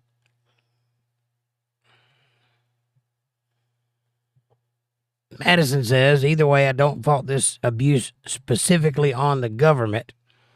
If this was approved, it was done by someone with clear intent, because there is an entire legal process to getting through it. Right on. And you would know, because you're there and you understand your laws. And we're just speculating. So just to make that clear. Amber says, my soul and spirit are at peace with such thoughts for myself. Yeah, I'm not even slightly worried about it. If I get to the part where I'm no longer myself, and the only thing I got left is, what? Waiting, I might check out too. Madison says, Amber, you are very strong. Keep slaying, queen. Slay, queen, yes. Amber says, Madison, thank you. But I'm stubborn. Hang on, my chat jumped.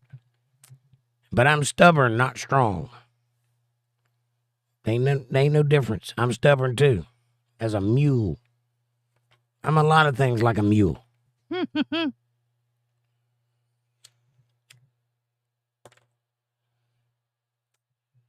Madison says, equally lethal, Amy. Equally lethal. Right on.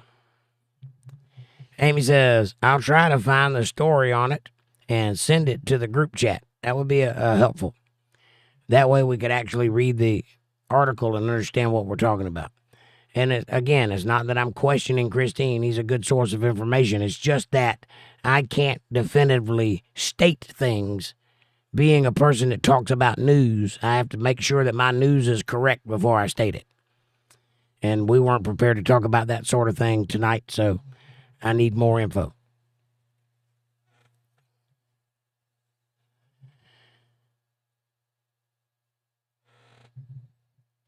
Imrads says, thank you to all the No King protesters. They reminded Trump of no kings, so he took out 2 dictators in a few months of each other. What a guy. This is great for the world.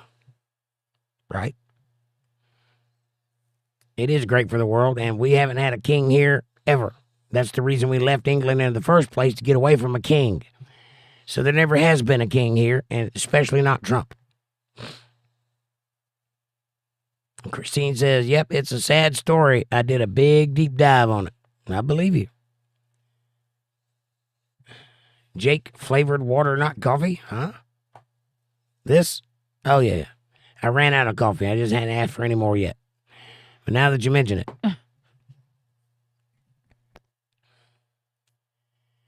And could I get a paper towel with that? Thank you. Amy says, my dad died from a kidney infection. Jesus. It attacked his organs, and he had chronic issues. He survived the one before that, and he wasn't strong enough this time, and God called him home. Sometimes that happens. Aaron says, I'm sorry, Jake. What are you sorry about, buddy? Oh, my mom? Thank you. I appreciate that.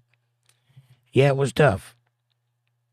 But I got lucky. I was there holding her hand when she passed. I watched her soul leave her body.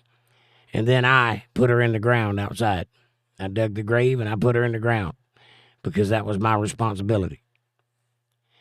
And some of our family didn't understand that, but I did.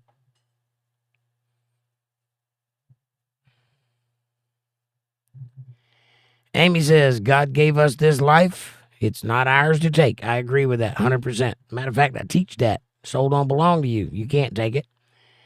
But in that being said, when you are days away from your imminent demise and you're aware of it and there is no way out, that's not taking your life. That's just getting there quicker. Your life has already been taken.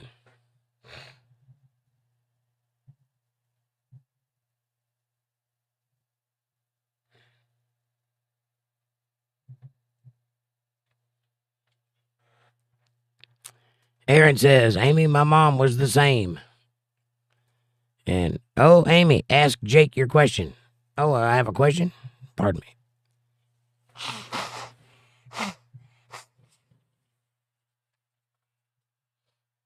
me. Excuse me. Sometimes you gotta blow. Soph says, I am sorry to everyone who is going through a loss right now.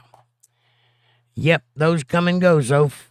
Every human being that has ever lived ever, since the beginning of time, has had to go through loss or experience it themselves.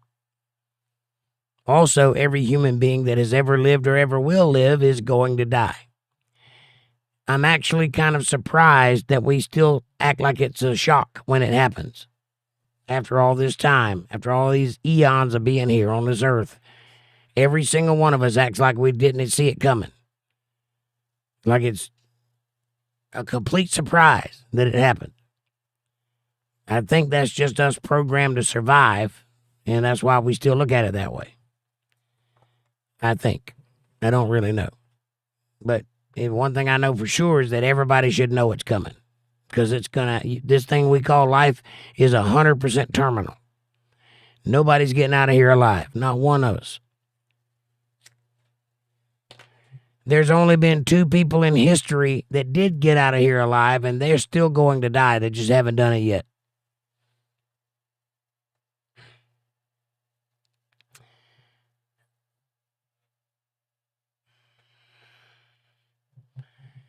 Amber says, Carmen did like that. She said, I felt me leaving myself. Call everyone, I'll be gone in the morning. So I made the calls, and sure enough, by noon the next day, she was at peace. Yeah, I don't know what she meant by I'm slipping, or I felt myself slip. I assume she felt herself lose grip on her soul, but I don't know what that feels like. So it was interesting. I wanted to know, and she didn't want to talk about it. So I never got a good answer for that. But I would have loved to have sat down and discussed it, to know what she was feeling, to know what she was going through. But she said she felt herself slip. Call everybody. Whatever that means. I just obeyed my mom, and she was gone that afternoon. I've heard them say that you can feel it before it happens. And I think my daddy felt it too, because he kind of did the same thing. Well, my granny lived to be 99 years old. She raised 11 youngins and all their youngins, and she grew up in a wheelchair herself. She lived by herself. She tended her own garden every year. And up until the last few years of her life, she took care of her own house. Finally, somebody would come in and clean her house for her, but she was in a wheelchair her whole life and raised all them youngins by herself. And she was out on the front porch looking up at the sky all day long. And my aunt came out and said, Mama, what are you doing? She says, don't you see them angels up there? They're coming to get me. They just hadn't got here yet. And that night she died, so I think you see something. I just don't know what, because I haven't done it yet. And I don't want to do it anytime soon. I want to die, but not today.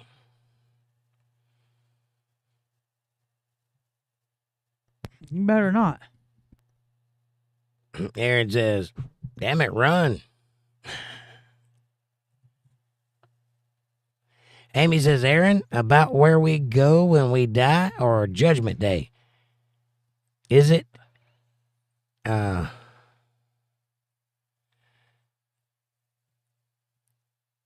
immediate, or do we have to wait? I think you've already asked me that question, haven't you? Didn't I answer you that question? I think so. But hold on, the comment before that, why run? She's been here. I told you that. You gonna say hi to your buddy? Oh. You know she loves you and misses you. I just went by that because I had no idea what he was talking about, and now I get it. Just say hey to your buddy, Aaron. That's your best friend. Say hi. And Madison says, I understand.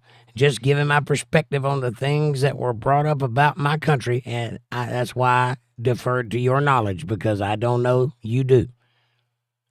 Not saying it did or didn't happen, but I did want to clear up the government doesn't decide whether it happens or not.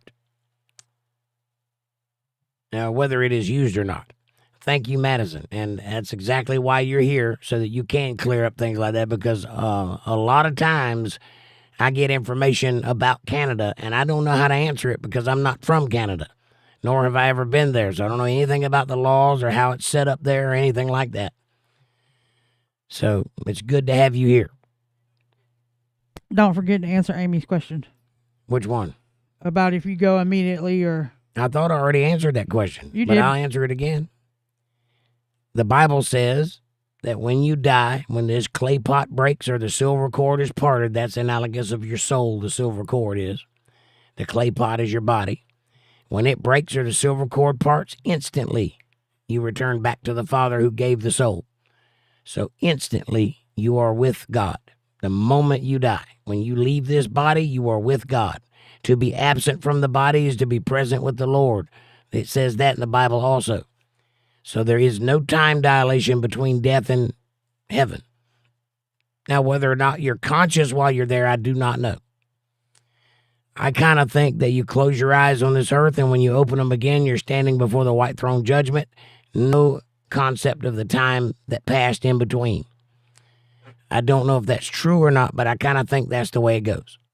I've seen no evidence to the contrary. I hope that helps.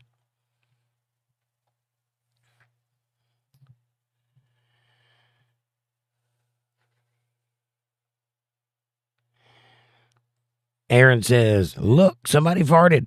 It was a ghost. I think that's what that says. Amber says, green team, it likes you. Christine says, all I'm saying is his family didn't want it, and he did.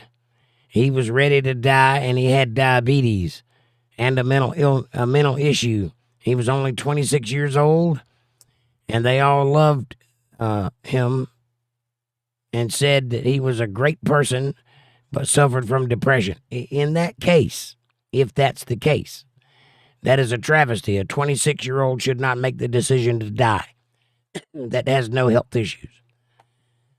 Diabetes is not deadly unless it's type 1 diabetes and you don't have any insulin or access to it. Then it can be deadly. Can be. It isn't necessarily deadly. And mental issues are a product of the world that we live in, most likely due to being told lies our entire life and then having to square with reality with programming full of lies. I would say that's usually what causes mental depression. And once you get straight on what the truth is, that just kind of evaporates when you realize what you are and where you live and what the reality of the situation is, and that everything is bullshit, especially the things that the institutions have taught you your whole life. That's all bullshit. When you realize that, depression just kind of vanishes. Depression is feeling different than what you're being told that the universe is, and you feel different. So there's a disconnect, and that causes depression. So I don't think that guy should have died. I think his family probably should have Baker acted him and got him the help he needed. That being said, I'm not there. I don't know all the particulars, so I cannot give a just argument on this case. Aaron says, yes, Amy. And Amber, you're right. Amy says, Jesus is King of Kings. So if you're celebrating no kings, it's an insult to God. No kings on earth until he returns.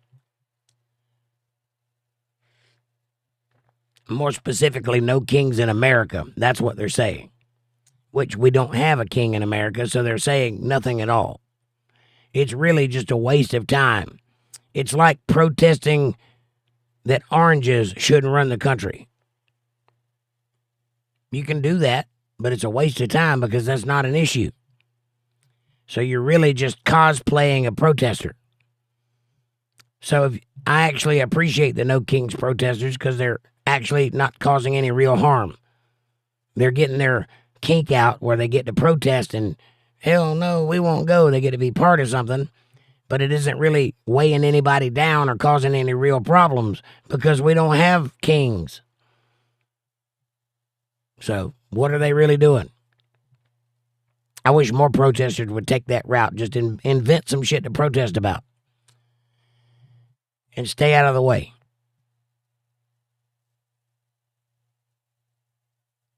Amber says, green team, unfortunately, most of the time, yes, I am, it sucks. What? Make that sentence make sense. Aaron says, I like that shirt, Jake. Oh, this whole thing? Thank you. It's just an old shirt with a pocket. It's a Izod shirt. Or whatever you call them. Izod-like shirt.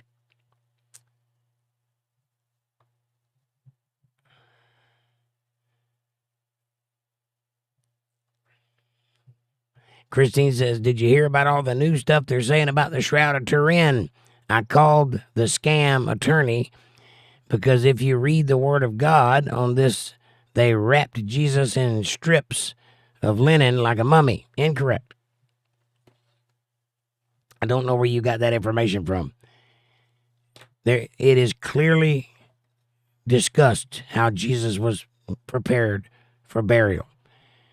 They laid him in a sheet and then folded it over his body and then covered his face with another sheet. And that's it. Remember, Jesus was not buried. I hate to tell you this. They took him off the cross on Passover evening just before sundown.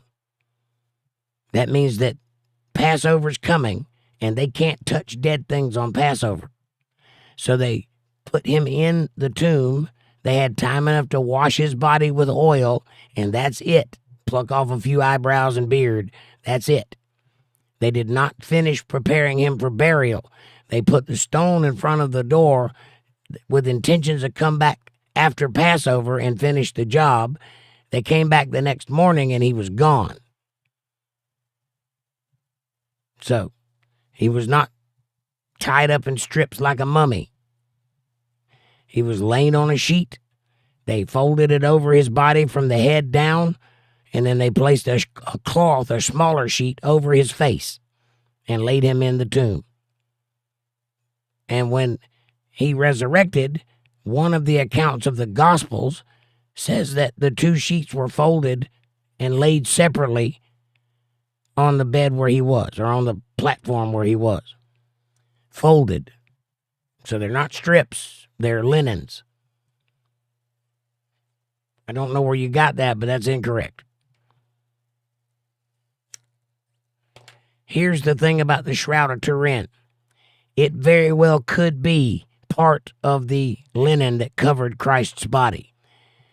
If it is, cool. It's just a sheet. It doesn't have any power. It's not to be venerated or worshipped. It's just a sheet. It's interesting that it lasted this long. It's interesting that there's an image on it that nobody knows how it got there because of the radiation of God as he left that body. However that happened, that's cool. But it's still just a sheet. It's not going to heal you. It can't save you. It can't do anything. It doesn't have any magic properties. It's just a sheet. So it's really not worth freaking out about. It's kind of neat. Sure, hang it up, put it in a frame. That's nice. Remember Christ by looking at it. That's nice. Don't worship it. Don't pray to it. Static Rear says World War III started. Not exactly. No. Are you fighting where you are? Do you hear gunshots right now? Or tanks or airplanes? Because if you don't, it's not World War III. Think about what you're saying.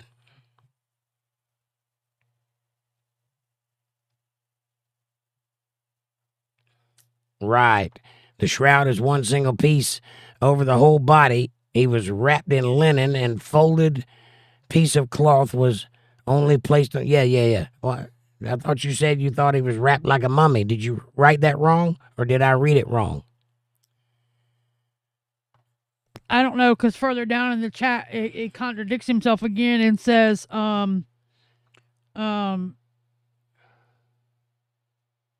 he said that you were wrong somewhere. No, I'm not wrong. He says, that's not incorrect, Jake. I'm sorry, but it's literally word for word in the Bible. Well, show me. I just pulled it out the Bible and posted it in the chat. Okay, yeah, you're wrong.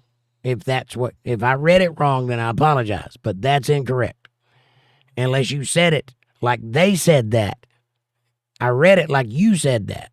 So I apologize if I read it wrong. But if you're contradicting yourself in 3 different posts, I'm not contradicting myself at all. So. Yes, that's what's happening, because Have fun. Well, I'm just going to stop reading until I figure this out. Yeah, well, it's not a Bible night anyway, but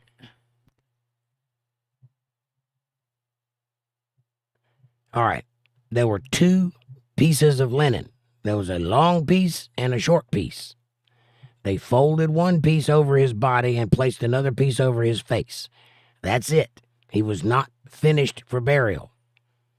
He never got completely handled for burial. They intended to come back and finish the job, and they never got to because he was gone. That's the reason they were coming back to the tomb. Madison says, people seem to think we are all liberals and our government is severely corrupt, but most of these people aren't from Canada, LOL, true. We have issues just like the rest of the world. I agree with that.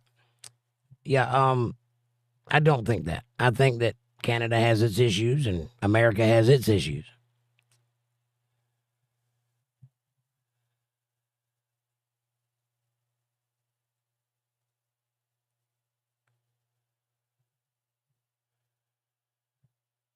Hang on, my chat jumped. I think you're at 10:02. 10:02.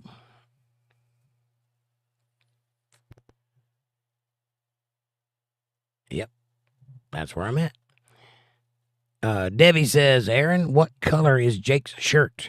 I see it as burnt orange. Is this a Laurel and Yanni kind of thing? It's either burnt orange or black. Which is it? No, it's got an orange tint to it, but that's his studio lights. It's a red shirt. It's orangish red.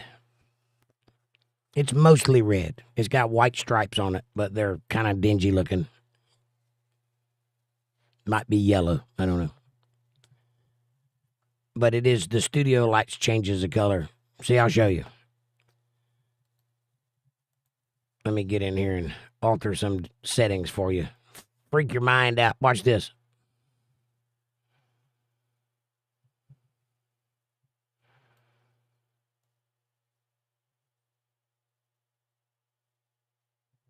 Now what color is it?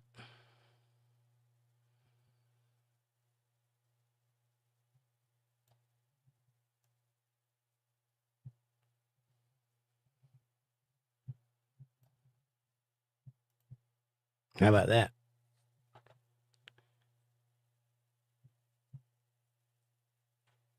Aaron says, like a blood orange color. It's reddish. It is kind of orange, but it's kind of red. I do like that color, though. Christine says, I believe it is a work of art, but it is just medieval artifact designed to have an item to worship. No, you shouldn't worship the Shroud of Turin. It is just a sheet. That's it. And Debbie says, Static, hello and welcome. But you are wrong. No war was started. Nope, no war was started. It was a finishing a war. Amy says, Jake already answered the question, but I'll ask it again. All right, thank you. Christine says, yep, we are a land of all kings. They say no kings because they can't stand that we have individual liberty and they don't like the power of the American people. I wouldn't call us kings, but I don't disagree with that statement. Amy says, hi, Soph. Amber says, work hospice for a few years and you'll become very humble to peace with the end of life. I understand that. I've seen it enough. Christine says, if you are a king and a queen and everybody is, they can't rule over you. Aaron says, I was a CNA. That is a nurse's assistant in hospice, and it changed me. Yeah, being that close to death will change you. It'll definitely make you view life in a different light, that's for sure. And Madison says, Soph, AI being addicted to death and loss is the most concerning thing in this chat right now. Amber says, green team, myself as well. And Soap says, hey, Amy. Christine says, we're not even suffering from politics or any other thing but a crisis of definition. We have a economist that can't even define what money is, and we have preachers that can't define sin. Well, that is a problem. But this is a political night, so try to stay on topic. Amber says, home health aid, hospice care. My mother was an RN years ago. She did that for a lot of years. I remember a lot of months, her working 3 jobs and me never seeing her. We'd leave notes for each other, passing in the night. She'd leave a note for me in the morning. I'd see it when I was on my way to school, and I'd leave a note for her, and she'd see it when she came home to go to bed. And I didn't see her for like 3 years. Talk about latchkey kid.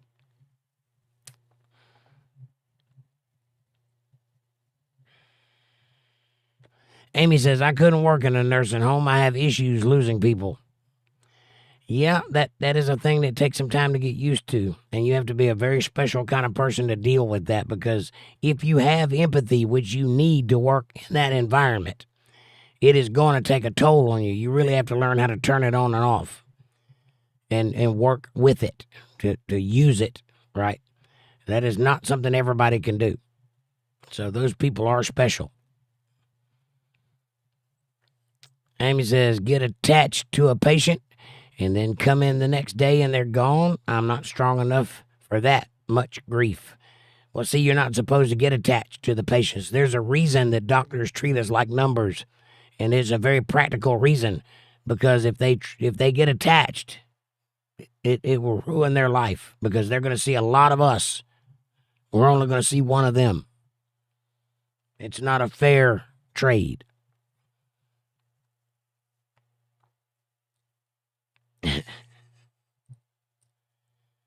Christine says, we need to take back our dictionary from the blur words and semantics taxonomy is the study of naming things, and if you name it, you own it and control it. Okay. I don't think that's correct, but if you want to own it and control it.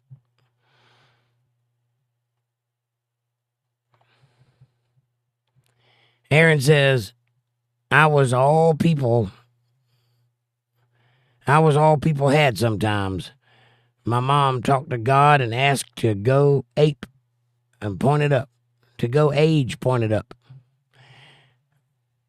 My mom talked to God and asked to go and pointed up. Got it. Soph says, have you ever tried aloe vera before? Yes. It's very good for sunburns. You mean to eat? I wouldn't eat it if I were you. Aloe tea's okay. Kind of slimy. I'd rub it on your skin.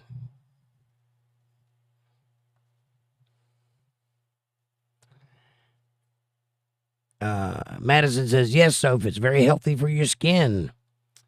Aaron says, nope, she has a boyfriend.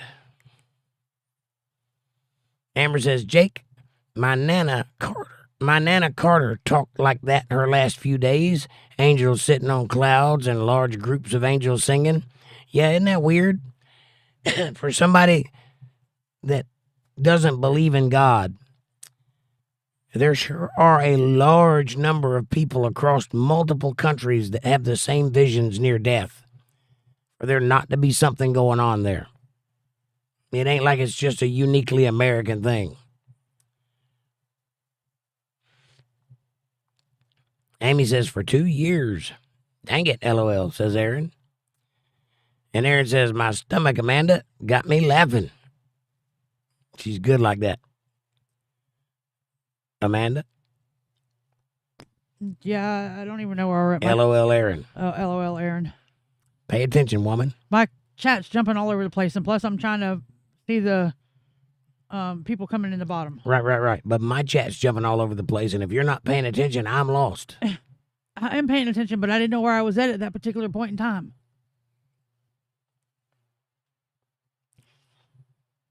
That's all I need is front seat, back seat driver.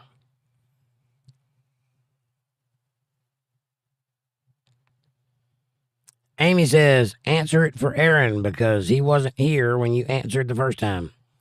I did. Aaron says, Canada. Correct. Canada. Canada. Canada. Canada. Canada. I like Canada better. Or Canada. I like Canada better. And that's how Jake says it, says Aaron. Canada. That's what it says. A lot of N's. Canada.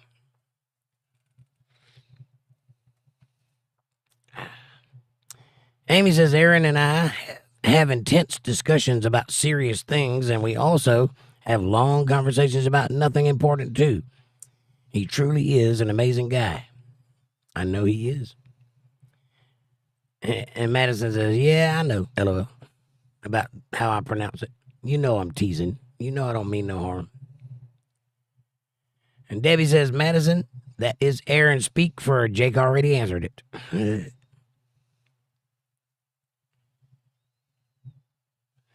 Aaron says, and Madison says, I know, Deb. I'm just playing along, LOL. And we say it the same here as a joke. That's what's cool about Canada is that you have a good sense of humor about all of the stuff that's floating around betwixt our countries. I like a lot of people from Canada. Obviously, William Shatner. I like Tom Green. A bunch of people from Canada I like. Aaron says, yep, it's a joke. Like sorry. Like sorry. Sorry. Like sorry. Sorry. Like sorry. Yeah. Sorry, It's very cool, says Aaron. And Soph says, 2 more months until my birthday. Again? Cool. Let's see now. When was your last birthday 2 months ago? When was the last time it was 2 months until your birthday? We've been doing this a while. Madison says, usually my friends and I say, Canada. Nice. That's like people saying my name. Man, duh. Man, duh. I hate that. I just call you Trash Panda. Right. Trash Panda Amanda. Aaron says, Amy said I was amazing. Her and Jesse Lee Peterson. Amazing. What was that? Huh? Amazing. You are amazing, Aaron. You're a nice guy. She's lucky to know you. I absolutely take no credit in making that happen. Aaron says, it has been 2 years since your birthday, Soph. Soph says, I'm turning 24 this year. Again? Aaron says, May 1st, we gonna party hard on the show. Better believe it. Better believe it. Amber says, they're protesting something that's already smiley, smiley, smiley. Who's protesting something?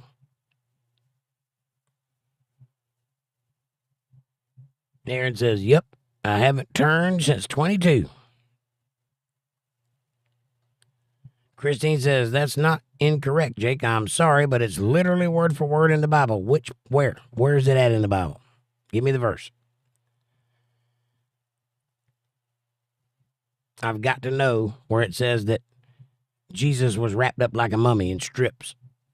Because that's what you said word for word.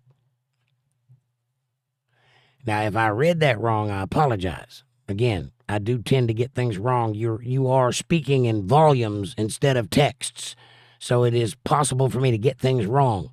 And if I did, I apologize. But the way I read that was you were telling me that the Shroud of Turin could not be Jesus' shroud because he was literally wrapped like a mummy in strips, which is incorrect. That's what I'm saying is incorrect.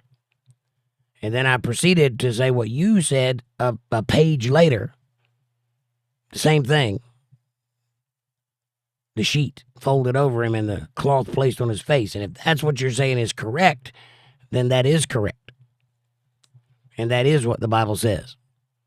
But I'm sorry, it does not say that anywhere in any Bible, any version of the Bible. It does not say that he was wrapped up like a mummy in strips. Amy says, I think we all need to protest. February has only 28 days. Yeah, isn't that a ripoff? Where's the other 3 days? I want to know.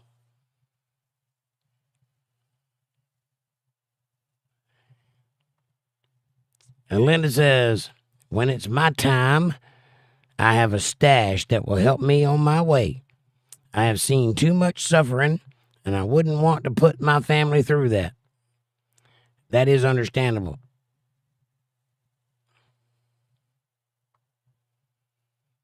Madison says, the Iran protests in the U.S. and Canada are more of a show of support for Iranians than it is a protest. They started with the purpose to show Iranians that they are not alone. I don't know that we have a lot of those here. I'm sure there are some that colleges like to protest all kinds of things. I haven't seen any, though. But I am in solidarity with the Iranians, not their leadership. I think they should have their country back. And that's as far as I'm going into it. I mean, it ain't a cause for me. I'm not going to go out and protest, and I'm not going to, be a sycophant for their cause and say that, from the river to the sea or anything like that. I don't care. It's not my country. It's their country. I just hope that they have good luck with it. Aaron says, uh-oh. Christine says, and in any Jewish tradition, that's how they prepared and wrapped the dead bodies in strips of linen cloth in like a mummy in place. They had dress over the body, exactly what they did in the tomb of Jesus. That is not what they did in the tomb of Jesus. That is incorrect. I'm sorry. 3 things, actually. Number 1, Jesus was not a practicing Jew. He was a rebel against the Jewish traditions. So everything he did was in a different way than the Jewish people do. That's why they were trying to kill him. Number 2, they did not bury Jesus. He didn't have time to get buried. They took him off the cross and put him in the tomb to wait until after Passover. Number 3, it says in the Bible how he was prepared word for word. This is my field. This is what I teach. And trust me. Posted it 3 times already. Amber says, Linda, same, heart. Christine, did you come here to start an argument? Because I'm starting to feel like you're trying to start an argument. This is not a Bible study night. We shouldn't even be talking about this tonight. That's 1. 2, I don't need you to teach me. We've already been through this before. I'm the teacher here. You know there's only so much of that I'm going to put up with. And 3, you just told me in your words that the Bible says it word for word that they buried Jesus like a mummy in strips. Show me. Because 4 counts in the Bible says different.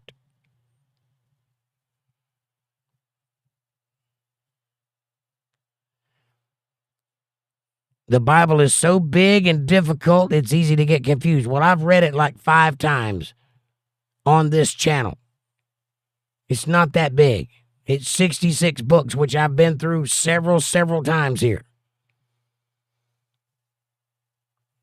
What are you getting at? the Bible's so big I couldn't possibly know what's in every page? I do. Way more than you do. Way, way, way more.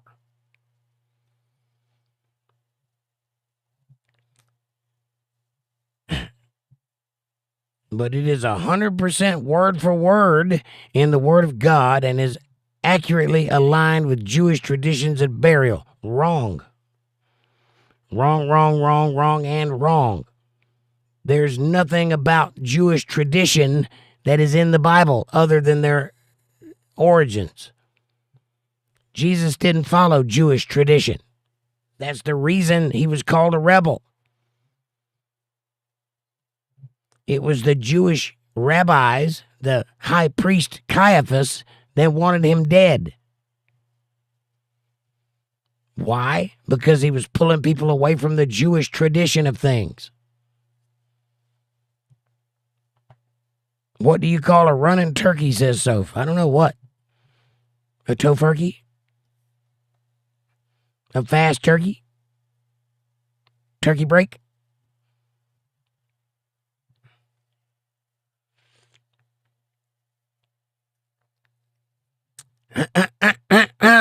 According to the King James Version Bible, Jesus' body was wrapped in a linen cloth or shroud, along with spices, specifically myrrh and aloe, in accordance with Jewish burial customs. Additionally, a separate cloth, referred as a napkin or short, small piece of cloth, was used to cover his head. Correct.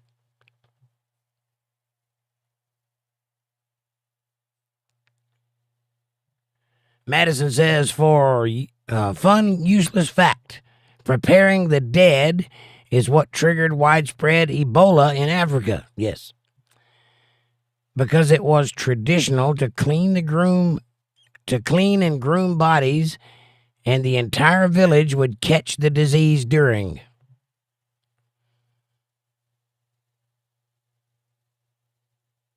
Aaron says, running turkey equals AI. Amber says, Miss Hammer, the way I'm aware of truth as well. Soph says, it's a joke, guys. Well, what's the punchline? What do you call a running turkey? That's the joke. You gave the setup. Now where's the punchline? What it is, what's up, brother? Nice to see you. What it is says, hello, knee deep in it, Jake and Amanda. To all Untethered Live family, I made it. Nice to see you, buddy. Hamburger helper hand, what it is. Madison says, what is a running turkey called, Soph? I'm waiting for the punchline. Yeah, the joke part of the joke. Amy says, I'm waiting for the punchline, Soph. Yeah, the joke part of the joke. Christine says, so the folded pieces of sheet that was over Jesus' head could not be the Shroud of Turin because it would be two pieces, not one piece, plus the strip of linen. So both of those factors kill the shroud. Again, incorrect. Let me give you a little bit of history. The Shroud of Turin belongs to the Turin family, or belongs to a family from Turin, Italy, and they kept it there since the 1800s. Before that, it belonged to some rabbis, and there's a lineage as to where this thing came from. It is one portion of the shroud that covered a body that they think is Jesus. There is another piece of cloth that is napkin-sized that is also in circulation, and it's called something that starts with an S, I think. I can't remember the name of it. It's much less popular, but it exists, and it is the same piece of cloth that the linen came from, which is why they made the connection. And so that is the napkin that covered the face, but the piece that covered the body long-wise is the Shroud of Turin. And if you'll look at it, it is long-wise. That's why it's so long, not like a sheet that's square. It's long, and it has a body this way and a body that way because it was covering the body. Long ways, head first. One of my comments puts the actual sizes of it in there, too. Can you look up the name of the smaller piece that's in circulation that goes with the shroud, the napkin portion of it? Because it's out there too, and I doubt very many people know about it. Unfortunately, there are very few artifacts from the time of Jesus that still exist to this day, and this Shroud of Turin actually comes from that time. It has the right weave, it has the right pollens and oils, and it's from the right era. So it is from that time. They cannot prove that it is Jesus's shroud, but it is a shroud of someone who was crucified because all of the markings are there. And I think it might actually be Jesus's shroud. It might not be also. I don't care. You should not worship it. It's a piece of cloth. It's not Jesus. If it has his blood on it, it's just dried blood. He was a man that bled blood. Be no different than if my blood was on it. The blood doesn't contain what makes Jesus special. His spirit does. Aaron says again, punchline equals AI. Amber says, what it is, good evening. And Madison says, I don't get it, Aaron. Oh, you get it. Amber says, where did Fab go? He's either lurking in the background or he took his ball and went home because he didn't like being wrong.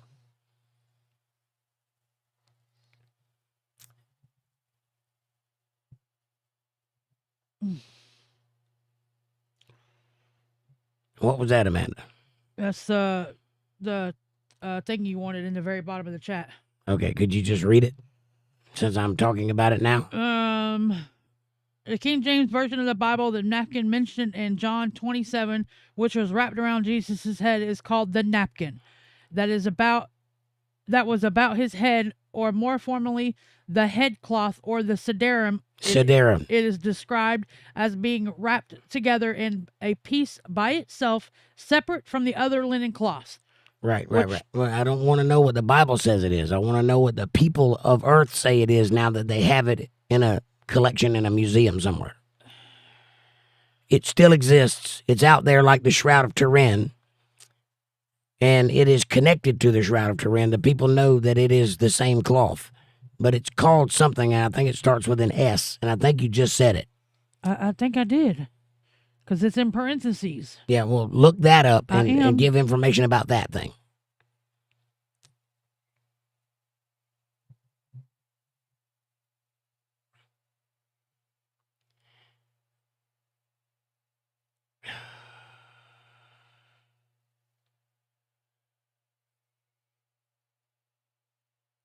Amy says, be grateful that Jesus sacrificed himself so we can have salvation and be forgiven for our sins. That's the important thing. Amen. Judy says, hey, what it is? Amber says, I just have top chat option, not all chat. That's not good. Mm-hmm. And what it is says, I need some tissues for my issues. Oh, you want to talk about it, what it is? Tell me what's on your mind. I'll fix it for you. Amy says, hi, what it is? Christine says, no, you misread it. I never contradicted myself. It's been consistent all the way through. I said it was wrapped in the linen, like I said, in strips. Well, that's not right. So I didn't misread it. That's incorrect. And there was a folded cloth placed over his head. That is correct. But you got it backwards. The Siderum of Vito is primarily called the face cloth of Jesus. That's it, the Siderum of Vito. Or the other shroud, believed to be the cloth wrapped around his head after crucifixion. So pay attention to that. It is also known as a sweat cloth. So pay attention to that. Latin that is the answer to your question. Latin for siderium, or the siderium of Saint Veronica, which was allegedly used to wipe his face. Right. Okay, so both pieces are in existence to this day. They're just in different hands. They belong to two different collectors. They don't belong to the church like you would think they would. They don't. But I didn't misread. If you think he was wrapped up in like a mummy, that is incorrect. He was wrapped up in a top sheet that covered his body, and then his cloth placed over his face. And he was left there so that they could come back and finish preparing the body for burial later. Because you can't touch dead things on Passover.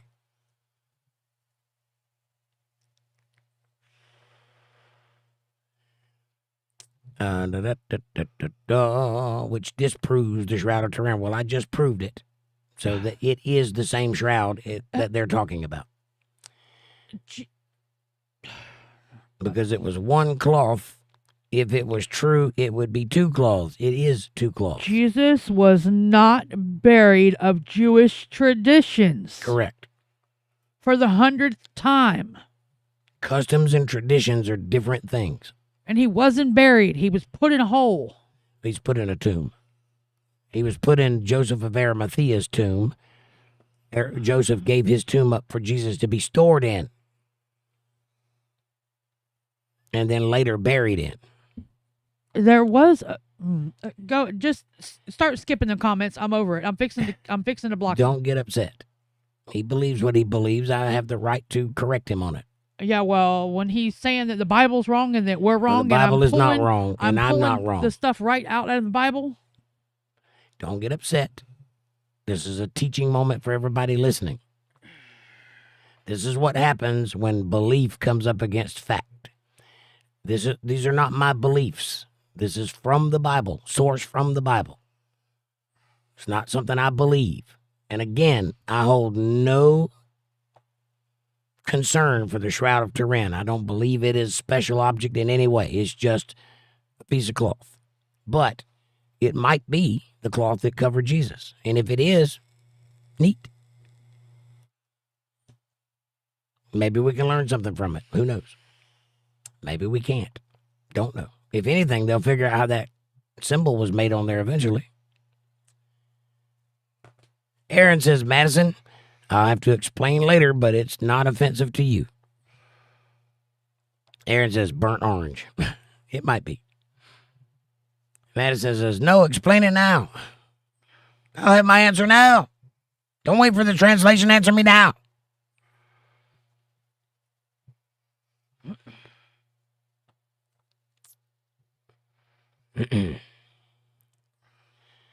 Amanda says, Amber, click the 2 lines next to the X at the top of the chat, and you will see all chat.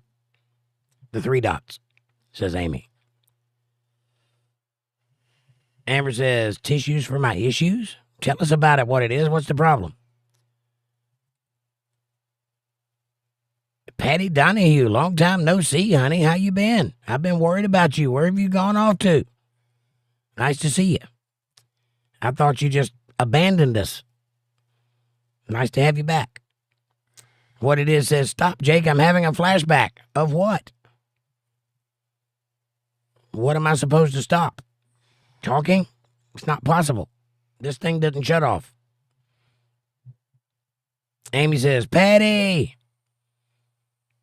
Amanda says, hamburger helper hand, Patty, but what time are you at? 10:22. And you said, welcome back. Oh, welcome back. Aaron says, my friend, quote, quote, equals AI. Get it now, Madison. We're talking about Soph. Amy says, welcome back, Patty. Christine says it literally word for word. Where in the King James Bible does it say word for word that Jesus was buried like a mummy in strips, which is the word you used? Where does it say that? What line? The lines have letters and numbers by them. Which one?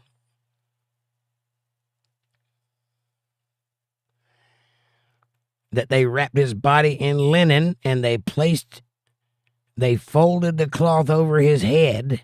So the Shroud of Turin is a forgery, a work of art, but forgery. It's not a work of art, though. And that is how they did it. Do you understand that they placed the sheet, they placed the body, and then they folded the sheet over his head to cover his body with the other half of the sheet? That's what they did. And then they placed a cloth over his face, second cloth, in accordance with the custom of the time. That's what the Bible says. Linda says, hi, Patty, and what it is.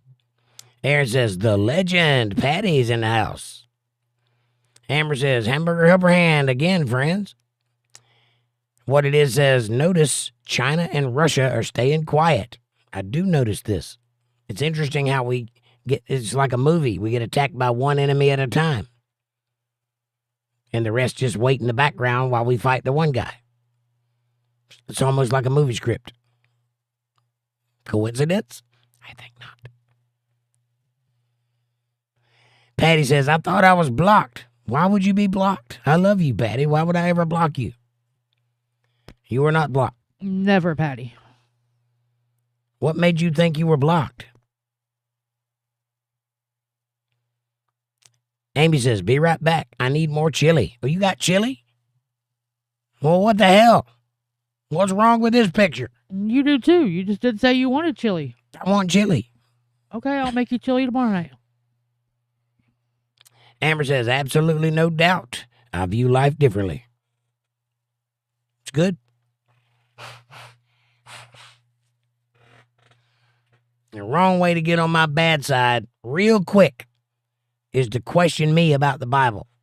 Just so you know, out of everybody in this room, I'm the guy that has spent 40 years with his nose in it. 40 years. You don't hold a candle to me, I promise. Don't question me. I'll show you right where it says it. I did. There you go. Which means I did. 3 you're times. My arm. 3 times. 3 different times. 3 different things saying all the exact same thing. And I even gave you the point of reference. Amanda says, never, Patty. You're never blocked. Aaron says, nobody would block you, Patty. You're the legend. Amy says, I like you, Christine. No offense, but I trust Jake's opinion on it, and he is the biblical scholar here. Yes. Amber says, American by birth and by the grace of God. Amen to that. Patty says, hello, Amy and Aaron and Amanda. And Amanda says,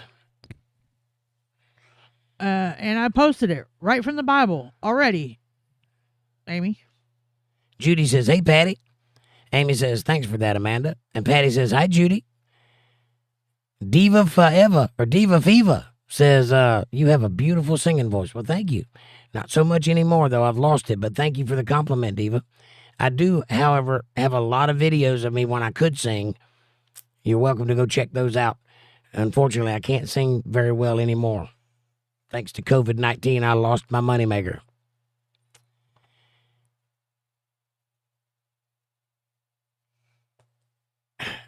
Oh, now you're going to start questioning me. This is a problem, Christine. Understand, Amy, that a lot of people go with people they like over the truth. Well, see, that's the problem you're having right there.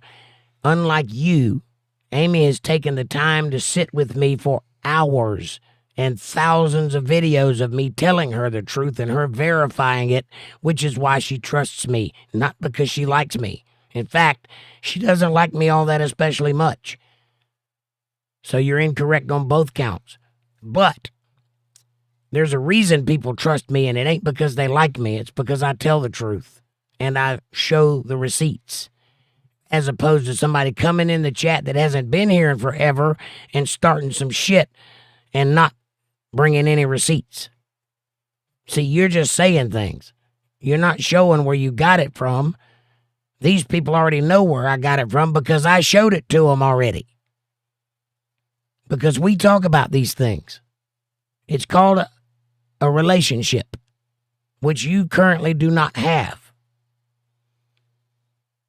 So you're not going to win anybody away from this channel. Not one soul here is going to follow that nonsense. I promise. And to your post, we don't interpret the Bible. We read it word for word and understand it. There's no interpretation on what we think it means. Right. I don't give my opinion on this channel. First of all, this is not a Bible study night. We shouldn't even be having this conversation tonight. Second of all, I don't give my opinion very often, and when I do, I make sure everybody knows it's my opinion. I do, however, read the Bible and let it speak for itself.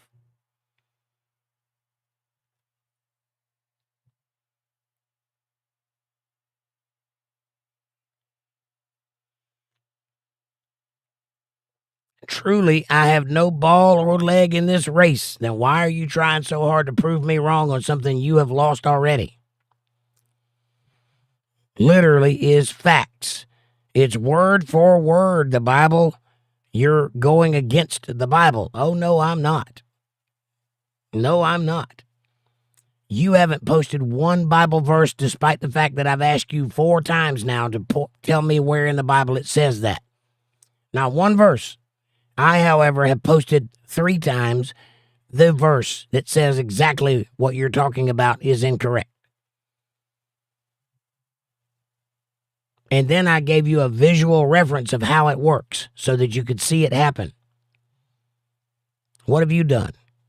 And the exact dimensions of the Shroud of Turin are fixing to come up in the chat here in just a minute. So that you know that I'm right.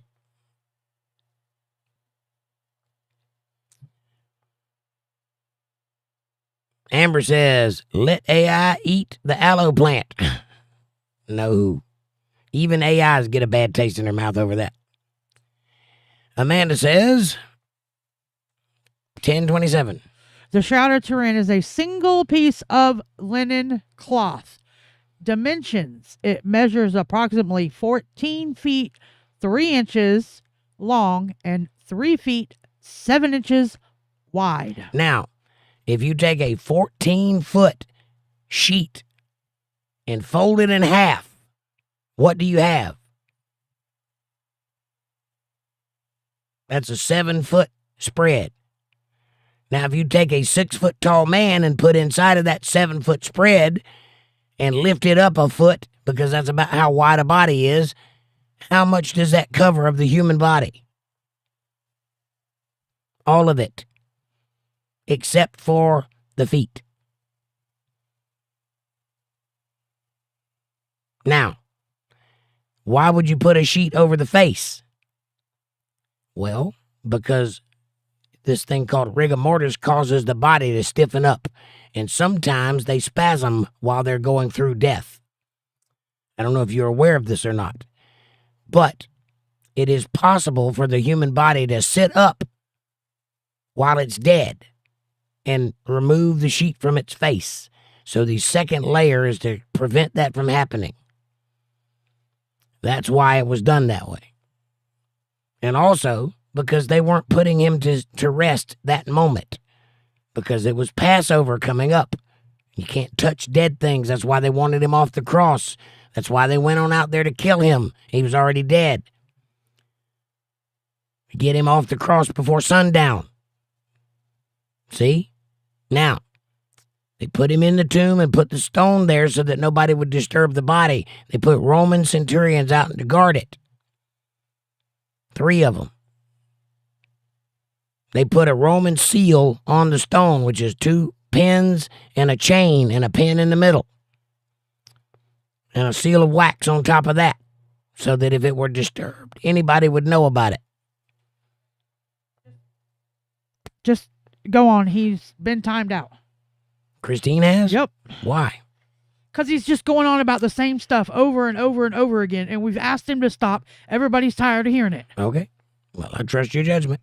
I didn't do it, but everybody voted to have him out. Well, there you go, Christine. You made your own bed.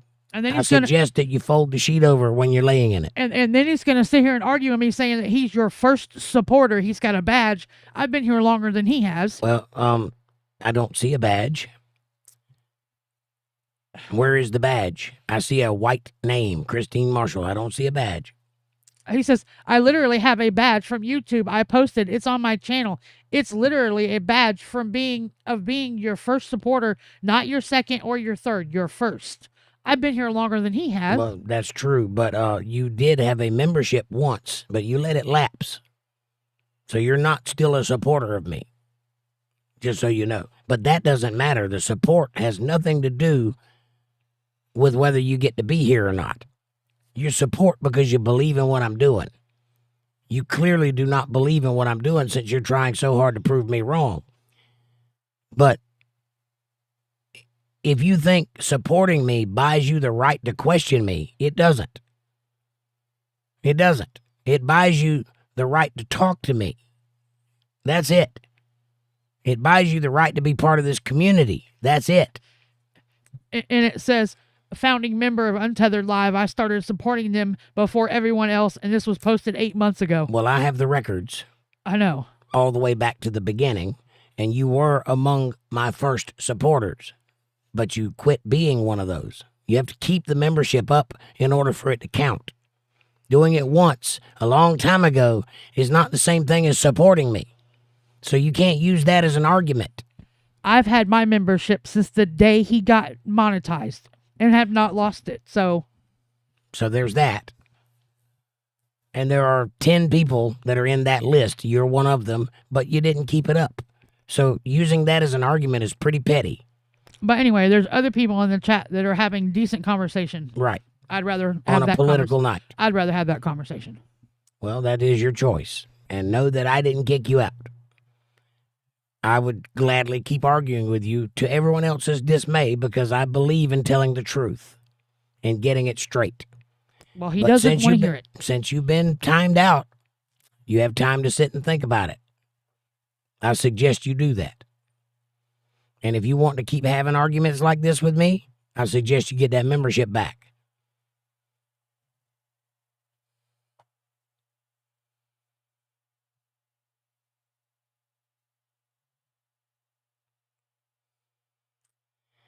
Amy says, I'm going to visit Aaron for his birthday. Nice. Aaron says, Wolf, say hello. Yeah, stay Wolf. Stack Wolf, who has been timed out for something. My stacking channel. I don't have a stacking channel. I don't even know what that means.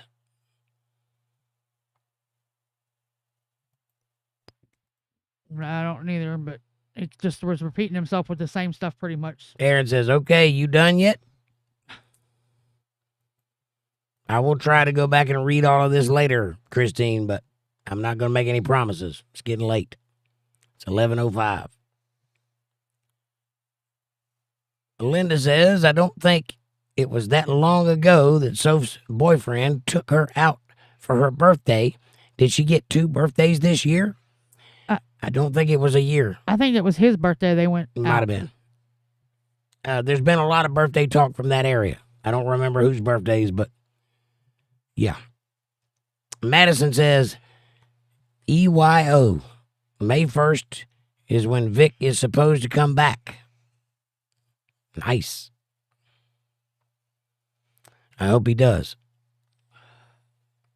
Where did Mabel go? She's been quiet. Amy says, wrap a cute bow around myself, and here's your present, Aaron. Oh, damn. Aaron says, ooh. Aaron says, help. You don't need any help with that, buddy. Just let nature take its course. You know what to do. You better sit down and hold on. May the force be with you. Use the force, Aaron. Amy says, bow around the blanket I made for Aaron.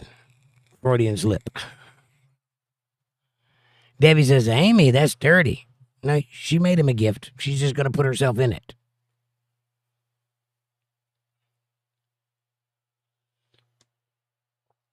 Oh. Amy says, it ain't dirty if it's true love. Oh. That's beautiful. Aaron says, imagine that, Debbie. And Debbie says, Amy, your dirtiness is corrupting me. Uh-huh. Aaron says, hit that like button.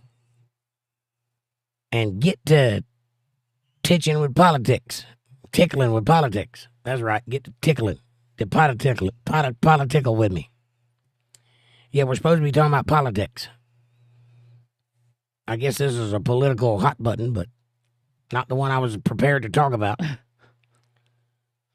Amy says, Christine, Jewish people don't think Jesus was the Messiah. That invalidates any argument. Aaron says, bottom. Button. Hit the like button. Amber says, my thoughts are it's their country just like ours is America. Agreed. Debbie says, Aaron, it's button. You got Amy's bottom on your mind. Right. Debbie said that. Aaron says, I'm being good. Sitting on my hands and everything. With his Bluetooth hammerhead. Madison says, wow, that was weird. It said the stream ended and I had to reload. I hope not. That is weird. I haven't ended yet. I'm glad you're still here. Aaron says, Madison, the Matrix has you. Amber says, LOL, green team. Even when good, I'm bad. I'm not bad. I'm just good at being bad. I'm bad at being good or something. Amy says, up is down, down is up. Politics on Bible study night and Bible study on politics night. Dogs and cats are sleeping with each other. Rabbits and weasels are friends. It's pandemonium. Right.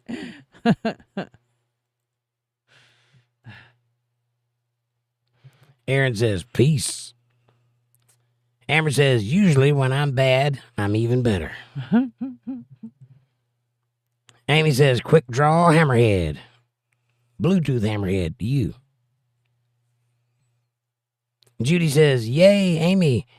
Wish, give him a birthday hug from us. But that's all. Above the waist. From us. You can do whatever you want to from you. Aaron says, oh my gosh, this is crazy. It's politics night, buddy. Welcome to a show. Amber says, is the 7777 person female or male? Male. Male. Who's that? Christine. Oh.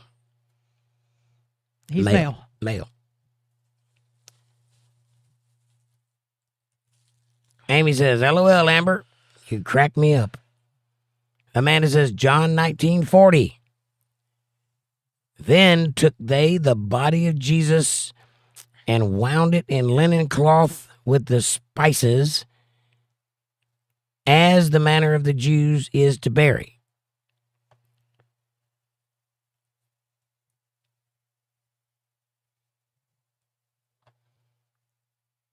Nothing about mummy strips. Nothing about mummy or strips. Amber says, a male that enjoys talking in circles. I call BS. Aaron says, man, are we going to stop this at this point? It's just spam. Amy says, I never did hear the punchline. Neither did I. What do you call a running turkey? Turkey head? Gobble, gobble? Debbie says, me either. Amy, maybe we're not supposed to know. Maybe it was one of those existential jokes that keeps you wondering for years.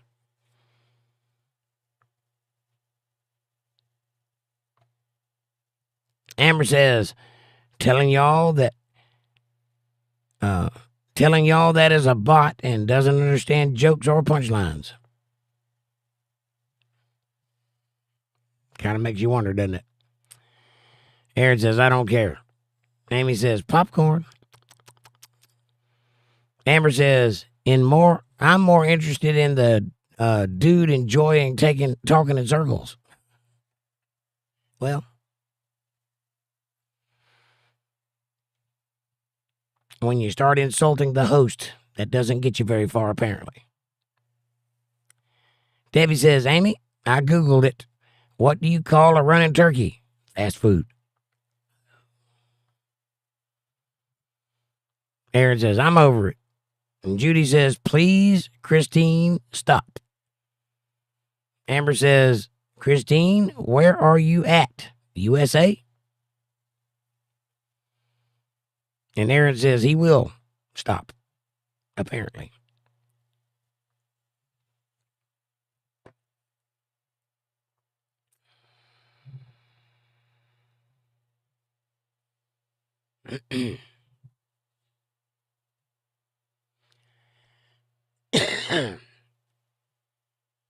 Sorry, my chat jumped. It's 10:45, but you can read it or you can skip it.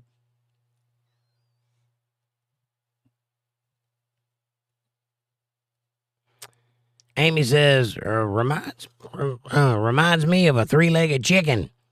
They asked the farmer if it tastes good, and he says, I don't know, I can't catch it.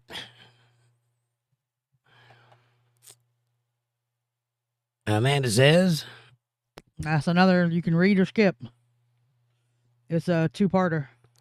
the Sardarium of Oviedo is primarily called the face cloth of Jesus, or the other shroud, believed to be the cloth wrapped around the head of Jesus after the crucifixion. It is also known as the sweat cloth. Right, they wrapped they wound it around the head, as is customary. Amber says, do you have a favorite color, Amber? Christine. Amanda says it's Latin for Sardarium, or the Sardarium of Saint Veronica, which was allegedly used to wipe his face. Well, I imagine so. He had probably a face full of blood. He had crown of thorns puncturing his head all the way around. Head wounds bleed a lot. Amy says, one blonde on each side of the river. One blonde yells to the other, how do you get to the other side? And the other blonde yells back, you tell me. You are on the other side.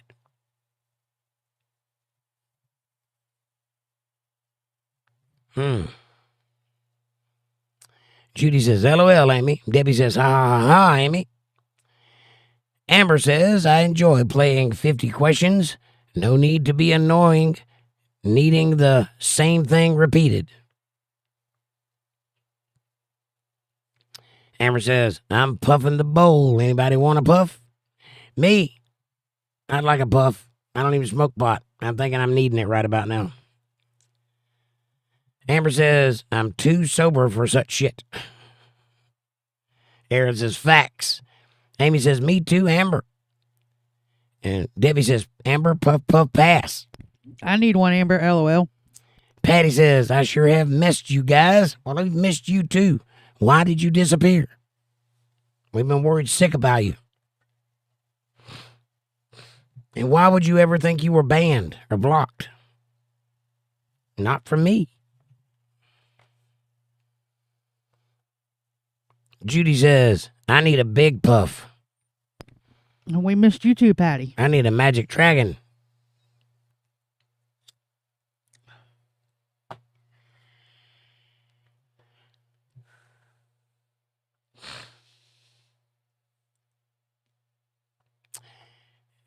No, Jesus never forbade any pictures of him to be taken. That was God commandments. That was before Jesus was on this earth.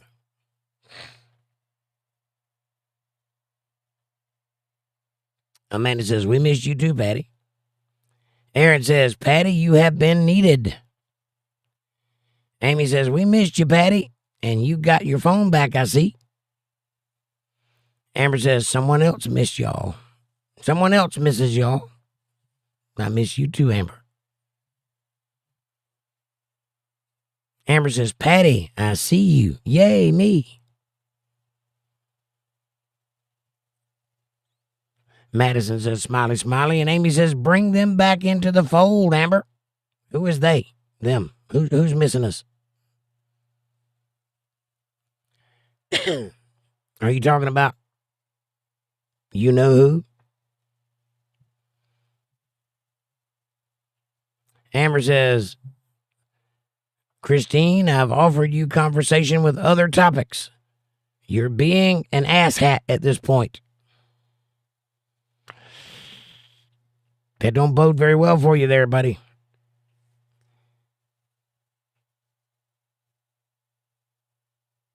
Trump is your daddy, says negrified hero.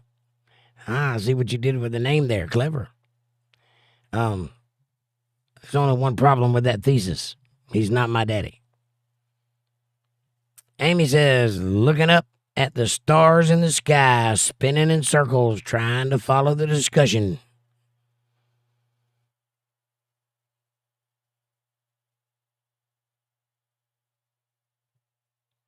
Judy says, amen, Amber. Aaron says, we can't swear on Bible night.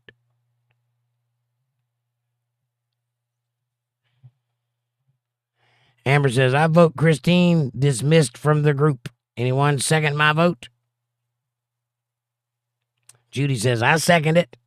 Well, there you go. You've been voted off the island. Sorry.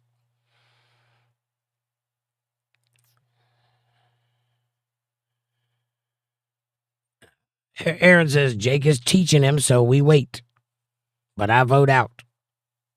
Well, somebody got their way.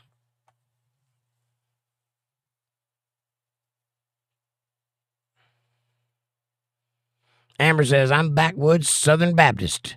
We need at least 3 votes from members. Likewise.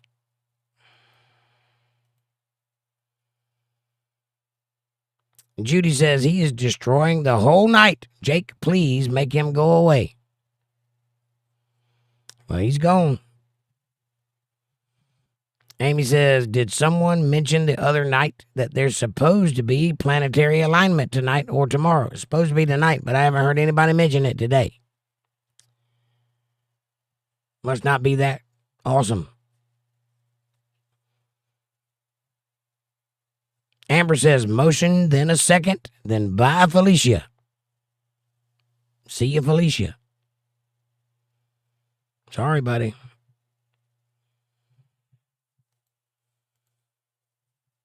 Debbie says, Christine, just say thank you, Jake, for the learning and shut up, for goodness sakes. Amy says, always got to be that one person. I seem to attract them like flies. I don't know why. I try to be nice to people. I try to give and give and give of myself, and this is the way I get treated. You see it happening. I didn't do anything to cause that argument.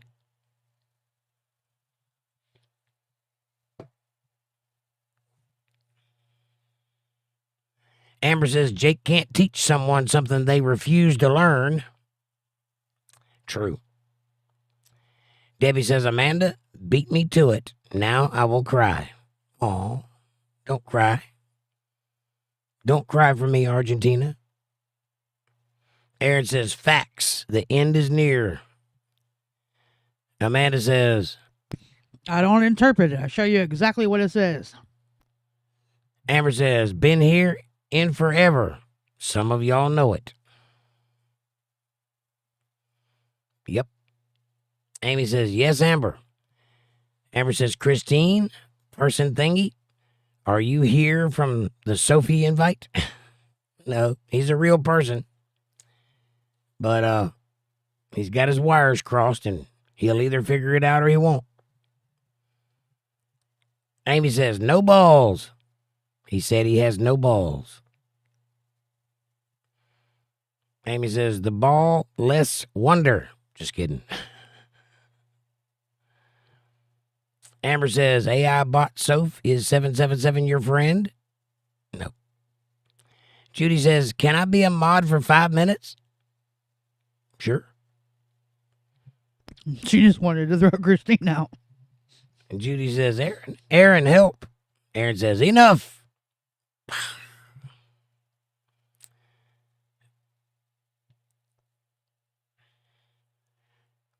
Amanda says, not first, but you've been here a little while. Amber says, Judy, I second your thoughts for 5 minutes. Get a third. It's had. Sorry, Christine. You had your chance and you squandered it. For future reference, just so you know, the way to win an argument is patience and temperance. If you bide your time and not get kicked out of a place by being an asshat, you can do a lot more to sway an argument in your direction. However, if you start from the premise of being wrong, that tends to not go well your way. But if you're right and you talk with authority and respect, you win the argument. and other people that are listening is the prize. Even if you are wrong, if you listen and read what the truth is being put in front of you and then learn from it, that's a whole different story. Yeah. Amy says, I'll pray for discernment and knowledge. I am far from grace. I'm here to learn the Bible, and the other nights are a bonus, which was supposed to be tonight. Now, sorry about that. Aaron says, sit down. Amanda says, I have been here longer than you. Judy says, Amanda, can you make him stop? Jake and you have proven him wrong so many times.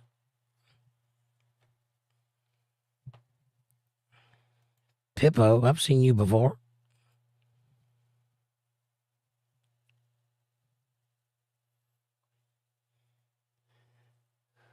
Gross. You should be ashamed of yourself. Judy says, thank you, Amanda. I think it was Aaron that did it, but Amy says, sit down, good doggy. Here's a biscuit. Pat's head. Amber says, my daddy is more meaner than your daddy. Aaron says, hijacking the chat, distracting people, enough. Amy says, there's another one, Aaron. Ha ha ha, Amber. And thanks, Debbie. Why do people come into a chat and say something like that, Pippo? I don't know. It's a new Gen Z thing, I think. They think it's shocking or something. It just makes them look stupid. And they don't know they're stupid, so. Amber says, yep. If you lose wood during the row, you go nowhere. Just annoying for everyone involved. If you lose wood at any point, it's annoying for everybody involved. For any reason. Believe me.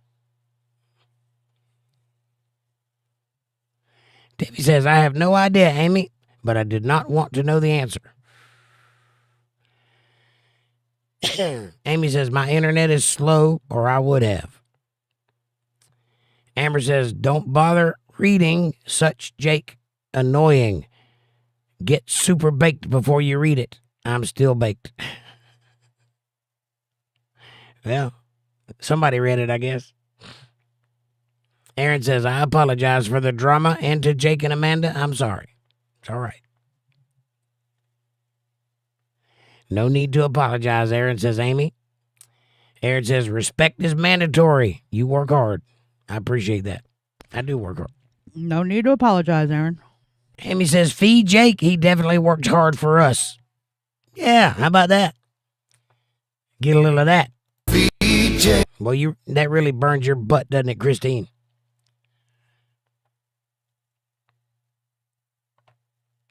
Aaron says, I'm saying sorry for how people do this and just take this for granted. It makes me sad. Well, you're going to have that. I knew that going into this, that it was going to be an uphill battle. It's okay. The people that need to listen are listening, and that's all that matters to me. And I'm eternally grateful for all of you. Amber says, 11 p.m. here, insulin and meds time. And Amber says, hugs, my favorite, annoying y'all next show. Well, thank you for being here. We love you. And we'll see you next time. I'm not far behind you. It's getting late. Amy says, love you, Amber. Amber says, thank you, Miss Hammer and Jake. Heart, heart. Thank you and thank you.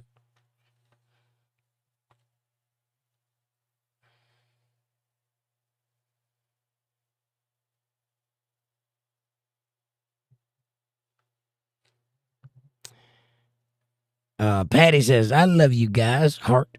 Smiley face. Sorry. Well, we love you too, Patty, and thank you for coming back. We miss you around here. Come on back and see us. Amber says, love you back, Amy. You're welcome, Amber.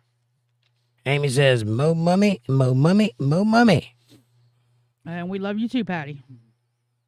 Amy says, love you too. Jake's chat's gonna jump. 11:12.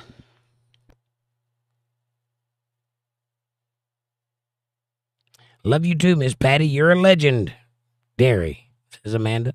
You're legendary, Says Amy. says Amy. Aaron says, I love this safe house of God and release with a twist of arguing. I built something special here, Etna. We all have. We're all part of it. Judy says, I think it's back. Amy says, where's Kevin tonight? I don't know. Probably still snowing. Madison sent Laughing Disco for 250 joules. Thank you, Madison. Madison says, yeah, pass it over this way. Whoever's token, pass it this way. Aaron says, he working. Debbie says, Kevin is tied up in the basement. Got something going on, doesn't he? And Judy says, bye, Amber. And Amy says, potty break, be right back. Oh, don't I know it. I've been holding it for like an hour. I'm going to do that now myself. Puppeteer says, peanut butter got stuck on my mouth while eating PB&J. We'll do this. And then you'll be fine. Aaron says, that happens to my pit bull. Amy says, hi, Puppeteer. And pit bull, not armpits. Right. Well, you could put peanut butter under there, but it would be squishy. Aaron says, LOL, dang, it was waiting. Dang it, I was waiting. Puppeteer says, hi, smiley face. Debbie says, darn it, Amy. I was picturing Aaron with peanut butter pits. Patty says, good night all. See you tomorrow night. Smiley face and prayers. Patty, thank you for coming back. We miss you, honey. See you tomorrow night. Bible study night. Aaron says, LOL, or Jake with a bigger elephant. Oh, yeah. Amy says, good to have you back, Patty. And Amanda says, good night, Patty. Aaron says, Patty, thank you for coming home. You the legend. Patty says, thank you. Amy says, don't pull the elephant trunk. Or do. I like that sometimes. Aaron says, LOL. Amanda holds its ears. Judy says, you are totally right, Amanda. Debbie says, the elephant's trunk standing up is a sign of good luck. LOL. If it winks at you, it's a sign of good luck. LOL. I pull it hard. Yeah. And Judy says, thank you, Aaron. And good night, Patty. Aaron says, thank the host. Without them, we're not here. I respect them deeply. And it's hell if people try to mess up what is built with the crap. Not happening. Well, I appreciate you very much for your love and your appreciation for what we're doing here. We are trying to make a difference. We are trying to build a space where everybody can feel comfortable and happy and willing to learn and willing to share and all of that good stuff. Some people just can't handle that. Some people really want to tear it down. They want to accuse me of things that they know I'm not guilty of. They want to push narratives that they know are not true. They want to take the thunder for themselves. But they can't have it. Otherwise, they'd have built a platform and we'd be going to visit them. That's how that works. Not for nothing. I put a lot of effort and time into this thing. A lot of it. It don't just happen overnight. Judy says, right, Aaron. Aaron says, everyone here is family and loved. Amen to that. And Linda says, Debbie has Kevin. She's still not sharing. Oh, share, Debbie. And Debbie says, Linda, he is in the basement. Go get him. You need a flashlight and a pair of handcuffs. Go have at it. And that's it. It's the bottom of the chat. We made it. We got here. I would be here until 1 o'clock if I had to read all those chats. So thank you very much to the banners. Sorry to the bannee. But, I don't need to be told the same thing repeatedly. I can hear it just fine. And I didn't forget that you said it or how you said it. And my point remains the same at the end of the night. Why was that so important to you? That it cost you your right to be here? Doesn't make any sense, but you make your bed, you lay in it, which is what I'm about to do. Amy says, see y'all tomorrow night. And Judy says, bye, y'all. Linda says, good night, all. I love you, true. Thank you for getting politically and biblically with me tonight. Wait a minute. Wait a minute. Wait a Whoa. minute. What did you just read? Did you just read something, or did you just make a statement about him being here and getting banned? I just made a statement. Oh, okay. I was going to say, don't tell me he blocked me, because that's automatic grounds for getting banned. Who blocked who? Nobody. Nobody can block you. Yes, they can, too. Says who? They can go in and personally hide me where I can't see what they're saying. They might can. But I can see what everybody's saying. I understand that, but that's what I'm saying. If that's automatic grounds for getting banned as blocking me. Or any other. No, I just made a statement. Okay, that's why I asked. Because it sounded like you were reading something. And Nighters, I'll see you tomorrow night at 8 p.m. Eastern Standard Time right here on Untethered Live for Bible study. Much love, y'all. Don't block Amanda. Debbie says Christine was stuck on stupid. It had to be done. He gets that way sometimes. He does. And he's a nice guy. I like talking to Christine. He's a wealth of knowledge, but sometimes he goes down rabbit holes and he forgets who he's talking to. It's understood. And as far as I'm concerned, he can come back tomorrow night with a fresh perspective. But if he acts that way again, he'll get booted out again. That's how it works. Tomorrow's Bible study is 0 tolerance, so FYI. There's that. That Harley pick is dope, says Aaron. Thank you, buddy. And he says, sleep good, Jake. Thank you. I need it. Yeah, he's got a lot of work to finish it tomorrow. Amy says, go out into the world and be kind to people you meet. Be ambassadors of God's gospel. Amen to that. Thank you, Amy. And I couldn't have said it better myself. Aaron says, only banned them for 5 minutes, so he could be here just lurking and then talking, so I don't know. He hadn't said anything if he is. Maybe he took the hint. Maybe he didn't. I don't know. Either way, fair is fair. And thank you for only banning him for 5 minutes. And give him a chance to learn. He's good. He's a good egg. He just needs to get corrected on a couple of things. Just give him a shot. Don't take no shit, but give him a chance if you can. We did. You did. Over you did and right. over. That's why I ain't said anything about it, because that was not an untimely ban. That was everybody agreed on it. So popular vote counts. All right. I love you guys. Thank you so much for everything. I had a great time tonight. Like, subscribe, share, support, join the Super Chat if you can. Do a little bit of DJ. I think it's louder every time I do it. I wonder why. Have a good night. Thank you for watching. Amy says maybe he's typing a stern email to the manager. War drums pounding as he hits the keys. Maybe. It could be. It might be coming. I get those a lot. All right. I love you all. Thank you for watching. Good night, y'all.